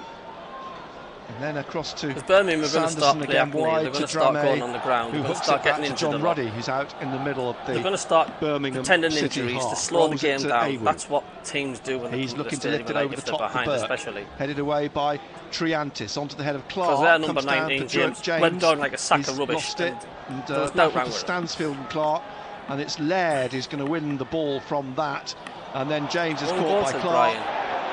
No foul, says the referee. Throw to Sunderland. It's an edgy stadium with a light. It's an James edgy stadium left like on at his 2-1 because they know referee the threat coming that across. Birmingham are with our weak defence. Stansfield trying to help him up, and Wayne Rooney, I think, is having a word with the referee. I think trying to say that's 3 fouls on Jordan James or something to that effect. No, there's not. James, 19 years old, been at the club as a boy, turning into a man. His father Tony played for Burton, Newport and Hereford. 6 Welsh caps he has at 19. Here he is. Sloppy. He heads it That's forward sloppy. after the clearance from Patterson, looking for Stansfield. Stansfield down this right hand side. Tree Hume has gone with him. Stansfield pushing it back inside to Jordan James, and James, Clark in front of him, squares it to Bakuna. Bakuna has Barr in front of him, and then plays it across here over the head of Clark to Laird on this right hand side. And Laird dribbling at Clark, who gets a touch to it, is on the deck, Clark, and it's a corner kick again to Birmingham. We go back to the first half when Patterson was sloppy. Then all of next minute they get the equaliser. It's sloppy again. A lot of people three-quarters saying of the way through the game. Ekwah's It's passing's 2-1 been to absolutely Sunderland. shocking today. I don't know. And a few lot agree. I've missed a bit of the second half. Miyoshi again to take this from the right-hand side at the Roker end. He's maybe still not fully fit, but we're giving the ball away cheaply, drives constantly. it in. Patterson catches it, caught it firmly. So, come on, break with pace, Sunderland. How are we? Now Patterson. Third goal, kill him off. He's going to come on in, isn't he? He's going to roll it to his left. Mayenda then. It's going to be a double change here. Sheesh, I think, is going to come on as well. The next goal's massive. Cutting across, but Awu got a foot to it. And then Miyoshi trying to play it through to Burke, a little bit too heavily struck his pass. It's come back to Patterson to clear. And up to Job in the centre circle, leaving it for Roberts on the right. Huggins sprinting forwards, motoring on. Now here comes Roberts still with it, looking for Huggins on the right hand side. Has he got breath in his lungs? He crosses and Sanderson puts it behind for a corner kick. And Tony Mowbray's spoken a lot about Mayenda and his powerful finishing in training. Are we going to see the same? I believe it's November. Now Dembele and Siriki Dembele to come on, for Christmas before you know it. Birmingham City. Easter eggs are already in the shop. New lad coming on, says Brian Hughes. Over the years. Yeah, are you kidding? Easter eggs. Yeah. Signed from Aston Villa in 2020. Ridiculous, isn't it? But been on loan. They're just And going to it's be come more back expensive. to Patterson. So at the moment, Birmingham are winning every 50-50 ball. Their tails are up, and they believe they can get an equaliser here. Another shot comes in straight at Pato there. But they're winning the 50-50 balls at the moment. At the moment, it looks like Birmingham are slightly wanting it more. What do you think the mentality is like in the team now? Do you think they're wanting to get that third, or do you think they're just going to... Oh, they'll have to, absolutely. Now, in the centre circle, Jordan James has won it back. Sorry, I keep swearing and I get big restrictions. Miyoshi, he's got a bit of John space. Bellingham, what are you doing Neil there? You've got to win the tackle, you've got to win it. Bakuna shot straight at Patterson. You've Trouble is with Bellingham now, he didn't look up, did he? With second best. He didn't look up. Inviting an equaliser in a sense. He'll hear Gary Bennett in a minute. He probably will mention that Bellingham didn't look up at all. To Job, longer ball. He's trying to get on the other side of Sanderson into the penalty area on the right hand side. Loses him, but places it straight at Ruddy. Not sure that was a shot, or was he trying to pull it back, but it was straight into John Ruddy in the 6-yard box from the right. It's bowled out to Dramé on the far side. Substitution still waiting to be made. Mayenda and Aishish limbering up. He can scream his lungs off, can't he? Here's Sanderson. Oh, you know. Through to Miyoshi out wide here to Laird. They're knocking on the door, Birmingham. They are knocking on the door. 70th minute now. They're not going They're down dribbling that at fight, Hume, corner of the penalty area. Miyoshi on the overlap here. He goes the other way, Laird. Now it's played in towards Stansfield, headed away though. And out to Jordan James now with Sunjic and down the left to Drame. Stabbing our Roberts, foot in. then Drame's shot takes a touch behind for another corner. We're just stabbing our foot. We're not actually trying to win the ball. The challenge. We come out again. Shots are 50-8, says Dougie. On target. Substitutions are going to be made now. We need more on target. It's Jordan James is coming off for Dembele. Good lad, look. Thanks for the viewers coming in, 42. We've had a lot more if it wasn't on Sky, of course. He's got a bit of but we're simply on Sky every other week now, don't we? 27 years old now. He could play for Scotland, England or the Ivory Coast. But I think probably at 27... But at the moment Sunderland just can't get out of their own half. Signed from Bournemouth. Can we make it a comfortable last 20 minutes, or is it going to be a nervy 20 minutes? You need to get 2 out. Substitute still waiting on the side here. Never know with Sunderland, do you? Jesus. It'd be typical of us to just letting a late equaliser. Crossed in from the corner by Bakuna. Ekwa's trying to dig it out. Barr trying to get a foot to it. It rolls up to the halfway line. The ball. Birmingham. Chase back for Drame. Ekwa's clearance again. Absolutely shocking. Last You'll need Gary Bennett in a minute. At Ozair. Yeah. Ekwa to clear the ball, just hoofs the thing downfield. He just taps it in the air. Goes round Hume a bit too easily. Miyoshi in the penalty area. Ekwa tries to block him and gets the ball off him, but Laird whips in and gets it back to Sunjic. Then his cross into the box is cleared by Sealt. You better win the ball. And then Barr makes a challenge on Drame. Patrick Roberts who's down on the floor, but play continues. Dembele down the left and trying to come in past Roberts. A throw to Birmingham. We need to steady things down, Nick. The last 5 minutes. And Roberts is coming off. Bellingham coming off. Replaces him. He's done well to do Bellingham, to be honest with you. He got the goal. Sheesh waiting to come on as well. I'd like to see when you lot doing well. There was Sheesh. And you're right, Job is coming off. Yeah. They'll push Barr out wide. Is Russian still on? Both players receiving ovations as they come off here. Job applauding as he walks off. Wayne Rooney stands, arms folded, as Mayenda comes on and now Sheesh follows him. Sunderland lead 2-1. It seemed that all outlets are giving Dion Sanderson the own goal, so Triantis this afternoon is not going to be as bright as he'd probably hoped. Jammy basket. At least he was there to put him under pressure. But at least he was there, indeed. And it could be the winning goal. But there's still just over a quarter of an hour to play. Here's Sanderson in the centre circle. A reminder that we've got full commentary of Gateshead Dorking at 3 with definitely bring Pritchard. I'm not sure about that. Newcastle at Bournemouth at 5:30. Clark's on the break here. Down the left, he's found Mayenda. Mayenda trying to take this into the penalty. Crosses here. And a touch from Clark. Nearly fell for Sheesh, but went through to the keeper. Yeah, it's like a pinball there. That just nice ball luckily in for Mayenda. Birmingham, it went straight to Sheesh has won the ball back in midfield. Mayenda's calling for it on the right. Clark's got it on the left in the penalty area. And it's played wide of the post. Looking for a corner. Clark, he's got it. Yeah, he's tried to curl it, didn't he? He's tried to go for that far corner. Yeah. And Mayenda stands on the 6-yard line. Barr at the corner of the penalty area. Clark at the back of the box. Sealt and Triantis coming up.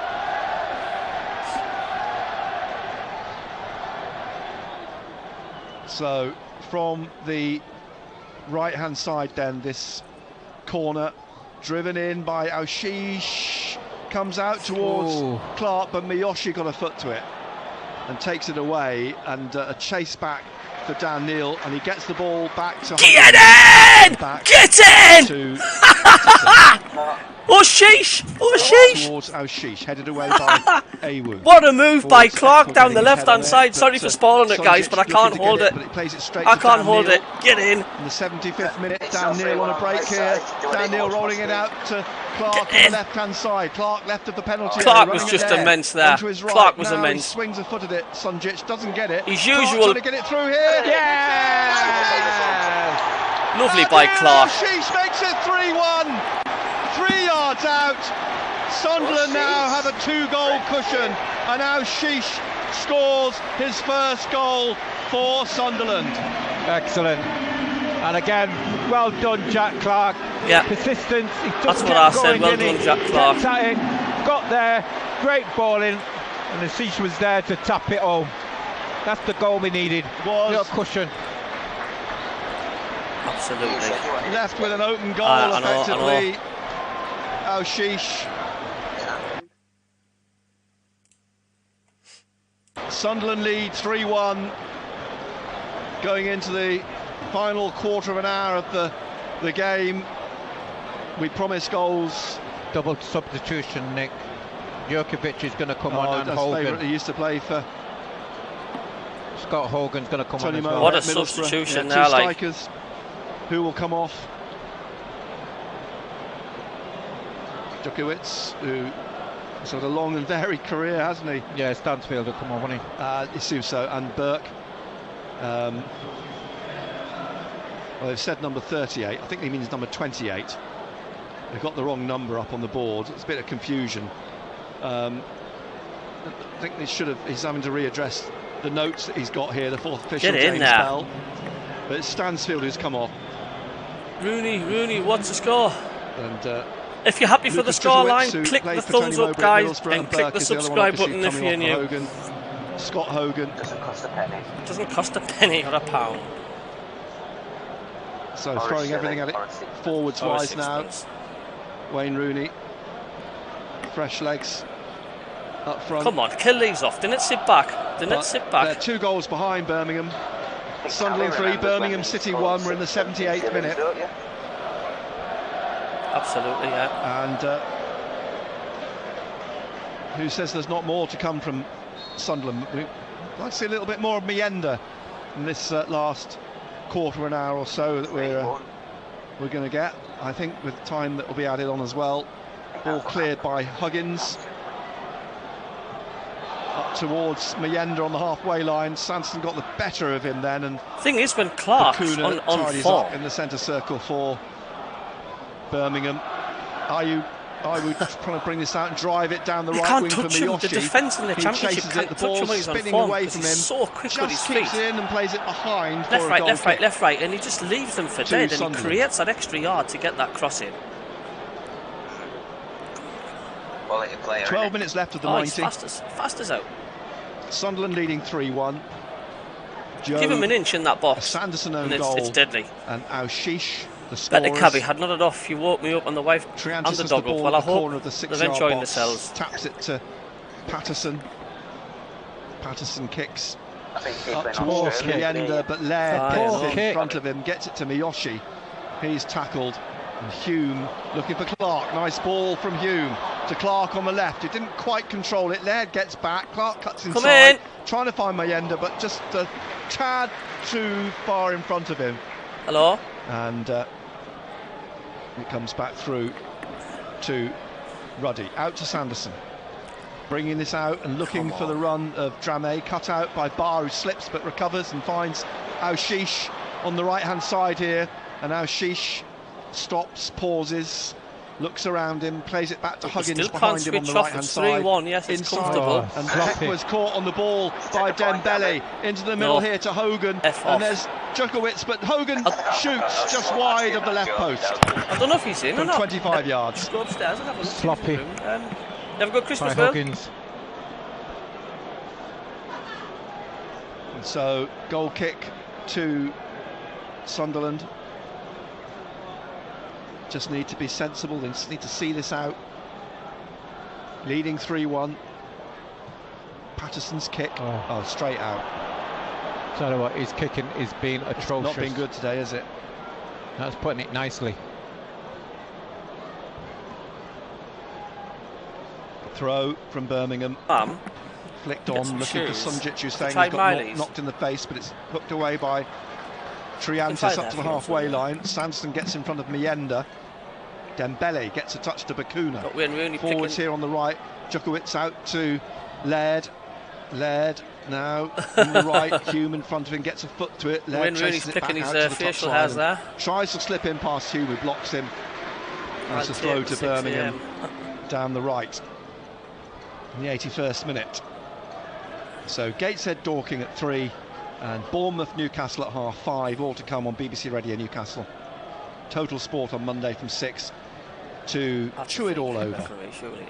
As the ball drops out off Miyoshi. That was such a big goal, wasn't it? It was either so nerve-wracking. And a 2-1. Tony Mowbray will just be relieved that he's I think that was 40,922. We'll get confirmation of that, but Tony Mowbray would just be relieved to get through this game, having had those two players suspended. Foul on Mayenda, free kick to Sunderland on the left here in front of Wayne Rooney. Dan Neil trying to plead that the Birmingham player's not 10 yards back. The free kick's taken anyway. Back to Triantis, way on the right one to of the Birmingham players, Huggins, back to Sealt. And Sealt back to Patterson. Make sure.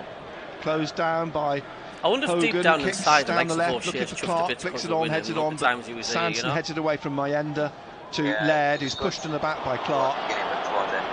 Free kick to Birmingham. Not as good. Just about on halfway, pretty much out on the touchline. Bakuna will take it. I liked him, he was just getting on. I liked his commitment. Tony Mowbray. He enjoyed being here. So, clutch of players just outside the just need Shields Sunderland to win penalty area in midfield. The free kick floats up towards Djukovic, and it's come down for Sealt, who hooks it away over the head of Barr, drops for Dramé. Dramé bringing this on through. He's going to shoot from some way out, 40 yards over the bar. Patterson just watched it drop over his head into the Roker end.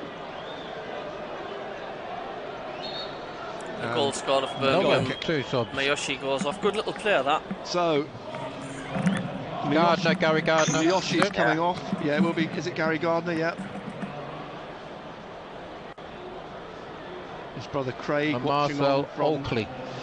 Oakley. Marcel Oakley is a defender. So pleased for Ashish, like. And 40,922 was the crowd. Don't think we much added on. I think 3 minutes, 4 minutes max. Who was the other substitution? 83rd minute. Oakley came on.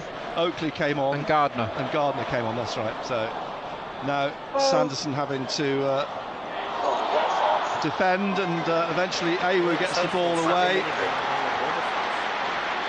That's how Shane's in the league, Angela.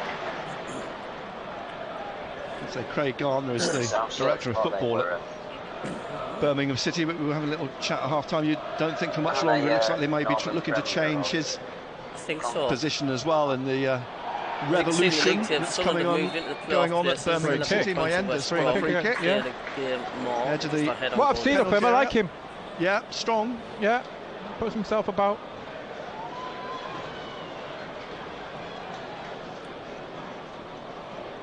How long we got to go? 7 minutes plus time. This free kick on the left of the penalty area. And one in the wall. Lined up some 10 yards from the goal line. We'll go to 6th in the table with a win at the moment. Of course, all the games to come this afternoon. Ashish straight at Bakuna. Well done, his Pat. clearance Well takes done, it out for a throw. That was sloppy by Clark there, mind. That was sloppy by Clark. You'll hear Gary Bennett in a minute. What happened there? It bounced into the crowd. The supporter's gone to volley the ball back and missed the ball completely. Oh, really? Gary Bennett ticking off Jack Clark in a minute. How embarrassing. He nearly went from hero to villain there. Here's Clark. bringing it back away here down the right-hand side. Gardner is given back to Dembele, and Dembele on a possible break here through the middle now, and still going through to Djukovic into the penalty area. Struck at Patterson, and who falls on it gratefully. Offside. Flags up. Offside on Hogan. Djukovic, not a bad effort from the 34-year-old striker.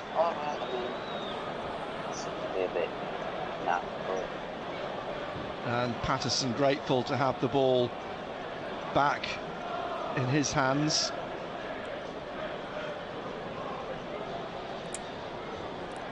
Eccles just lost the ball cheaply there again. He's waiting for everybody to jog back upfield. Back in Gran Canaria, I know. It's down to Huggins on the Just right, looking to try and get it through bits to of lapse of concentration Mjenda. from Sunderland, which could cost them this game. Cleared. 3-1 up. Remain switched on. You'll hear Gary Bennett in a minute going on about Ekwar. Picked up by Dembele on the halfway line. He's got a bit of pace, as you said earlier on. He's had to pull up because Ekwar was in front of him. Huggins slides in and clears the ball out into touch for a Birmingham throw in the 87th minute. Sunderland 3, Birmingham City 1. Marcel Oakley, the He's got to make another defenders come in for substitution, Laird. Bradley Duck, is it? No. No, I think it's Burstow. Mason Burstow's going to come on, isn't he? Get a couple of strikers up front. Ideal opportunity just to get them in, see if they can get a goal, give them a bit of confidence. And Burstow getting instructions from Tony Mowbray, arm around his shoulders as he comes out to the side of the pitch. Patterson has the ball at the moment. Kicks high up towards Barr, headed away though by Dramé. Standing ovation by the Sunderland fans at the moment. Sheesh is there, just laid off behind to Huggins, inside to Ekwar. Jack Clark's going off. Ekwar. Yes, he is. Standing ovation from Jack Barr Clark. He's had a again. great game And today. also Mjenda's piling Jack himself Clark. on, trying to get past Awu, who blocked him. And Clark is slightly caught by Bakuna, the ball out there. Possible man of the match, Clark. Trying Like, to say to the referee he's just been an he was absolute fouled thorn in their side the whole of the afternoon. Jack Clark is the player who's coming off. I think Sky will give him man of the match, you know.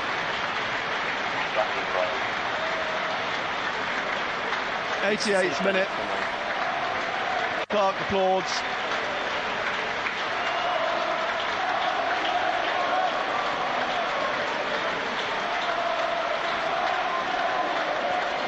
And Burstow will come on now for these final minutes. I mean, probably about 4 or 5 minutes again, I think, added on, do you think? Yeah. Okay. Cabby's your favourite player's coming on, Cabby, Burstow. Gives Burstow a little bit of sort of confidence again in He himself will to if he come on scores. and get a few minutes. Mjenda's down the left here as well, backing into Sanderson, who's sticking with him, but pokes the ball back, looking for Hugh. And it's caught by Gardner, but the referee was going to give the foul, then changed his mind. As Birmingham bring the ball away here, and it's left Hume on the floor, but picked up now by Barr to Aushish on the right, drives in across, and Burstow's shot. Ruddy has to go down to the left to save it. Unlucky. Nice to get the touch and the shot on target. And here is Awu through to Dembele. He's blocked by Huggins though. Neil picks it up, rolls it out to Barr on the right. Stands there with his arms folded. Barr dribbling at Dramé into the penalty area. Still has it. Sunjic couldn't get it off him. Barr on the right of the box. Pokes it back to Ekwar. Ekwar's shot blocked by Sanderson. Comes out to Bakuna on the right hand side here.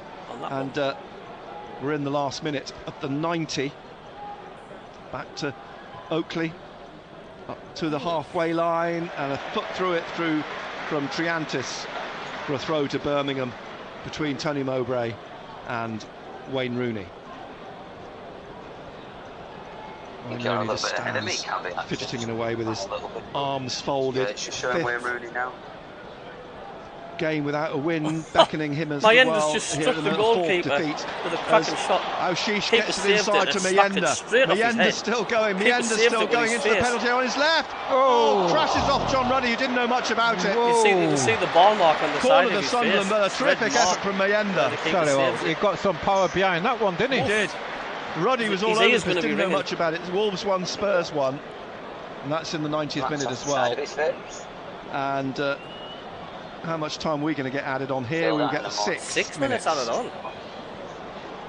It's still enough for Birmingham, you know that. Corner from the keeper right. A bit old, doesn't he? Looks in like the first of those 6 minutes. Well done there. Now well done, Huggins. Goes down to take it again. So who you? Sunderland's 10th corner. So who's your guys' man of the match? I'm still thinking Clark. Auchiche from the right. Mayenda's in there. It's driven in by Auchiche. Oh, it's a bobble down off the defender, eventually into Ruddy's hands. He's just been an absolute. And out on this right-hand side, played to Bakuna by Djokovic, who's rolled down the touchline, and back comes Huggins, and he lets it roll out, holding off Hogan. Throw to Sunderland. Huggins has had a good. He's covered some distance this afternoon. Great save, Patterson. Yeah. You've got to say that you know, with all the injuries which we've had and the changes which we've had to make, especially right before kick-off, you've got to say it's a huge result. Big win. Gary Bennett. Bakuna trying to dig it out. It comes to Dan Neil. Out though to Sunjic. Looking for Dembele. Ekwa's on his shoulder. Roll to Sunjic again. Now looking for Djokovic. Oh, and a great save from Patterson. Full stretch to tip it round the post. Excellent. Anthony Patterson there. It looked like it might have crept in, didn't it? I don't know how some of the Sunderland fans can leave the stadium. You need somebody else out. I'm not comfortable even 3-1 up with 4 minutes to go. Great save by Paddy, it was, Brian, yeah. Mayenda looking good. It's working, it can be some leagues. Bakuna again to take it. Could be. 92nd minute. Driven across the far post, headed away by Dan Neil to Gardner outside the penalty area, who lays it back off to Dramé. He's under pressure from Auchiche, but he manages to come away with the ball. Cody Dramé, and played out to Sunjic on the left wing, and he will play it back here to Awu and across to Oakley, and this just inside the Sunderland half in the 93rd minute. Bakuna's cross headed away by Burstow. Throw, which Bakuna takes back to Gardner. Gardner swings it up into the penalty area. Out comes Patterson, catches it.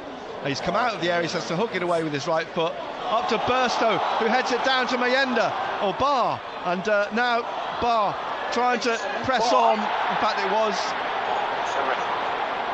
Mayenda, was it? No. Barr. It was Barr, wasn't it? He's getting a wordie by the referee. What a header down though from Burstow.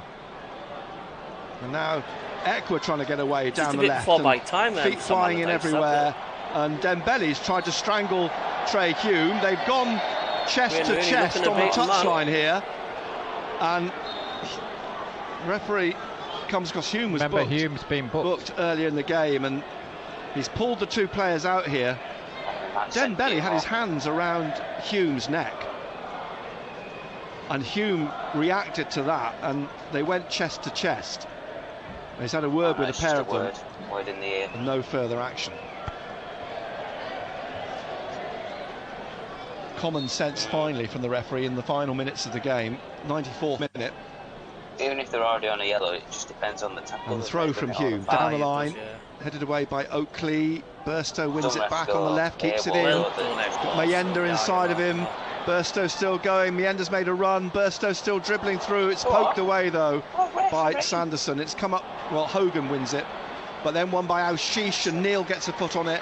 Finds Huggins, and down the right then to Barr. Barr dribbling to the edge of the penalty area, the corner of the box, into the penalty area on the right hand side, leaving it for Huggins to cross here, but caught by Ruddy off the head of Burstow. And truly there could have been 4 or 5 goals in this game for Sunderland. Neil trying to get forwards, Auchiche onto it.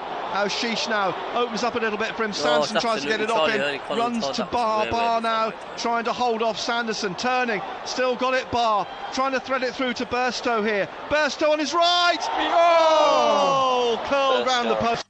Oh, see, look, everyone's expecting that to hit the back of the net. I thought that was going to curl in. We've won it. I was convinced that was heading in, but it's curled just round the post. Can't see Birmingham get Still Sunderland 3, Birmingham City 1. So close to being 4-5-1 in this last 10 minutes. There's chances being opened up by Sunderland. Sanson back again. Now Sheesh trying to put pressure on him. Minute left. Ruddy's clearance up onto the head of Triantis. Finds Barr on the right hand side. Inside the Birmingham half just. Dembele on his shoulder. And Barr gets the ball back to Sealt. 3-1 against Norwich. We're winning 3-1 against Birmingham. Playing it forwards through to Miyenda. Ayew went straight through the back of him, but it's come back to Triantis, who plays it away from Djukovic back to Anthony Patterson. 30 seconds of the 6 minutes left. Now Sheesh on the left here. He's pushed in the back by Oakley, but play goes on. Picked up by Hogan. And Hogan now on the right tries to put a ball in off Ekwa back to Patterson. Well,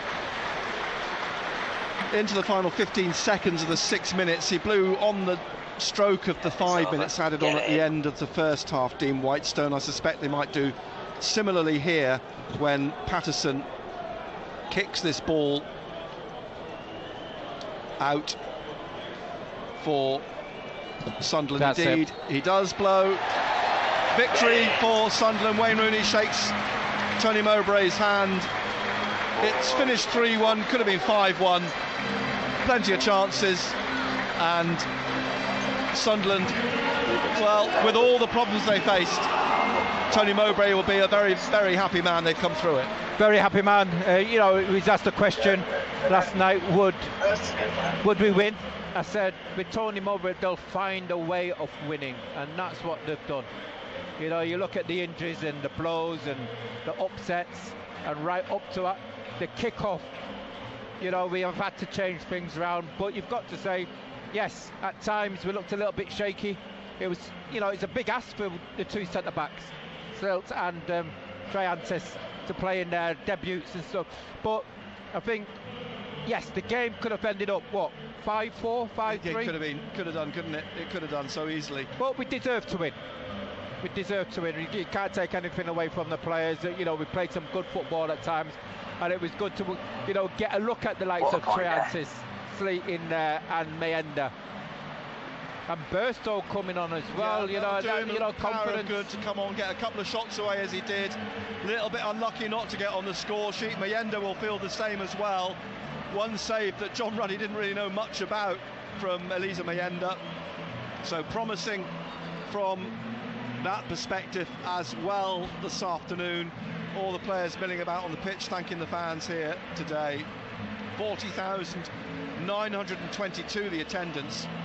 1,223 made the trip from Birmingham for the lunchtime kickoff. And a word for Rusin as well, who was unlucky not to find himself on the score sheet. He hit the post, he provided the flick for Job's goal as well, and he worked his socks off in the hour he was on. And the thing for me, Nick, is especially when you have these early kickoffs, it's fantastic when you win.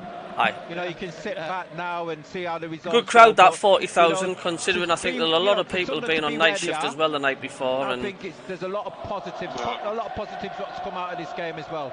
It's a good feeling, isn't it? It is, aye. Cheers, Ian Waller. Thanks for that, mate. Big win today and well played. Mine was 1976. Sleep well, Alan. Better off in 6th place as the table stands at the moment. Of course, this afternoon's games to come. But it's finished at the Stadium of Light ahead of our games. So there we go. That was another cracking win for the lads. So we'll end it there.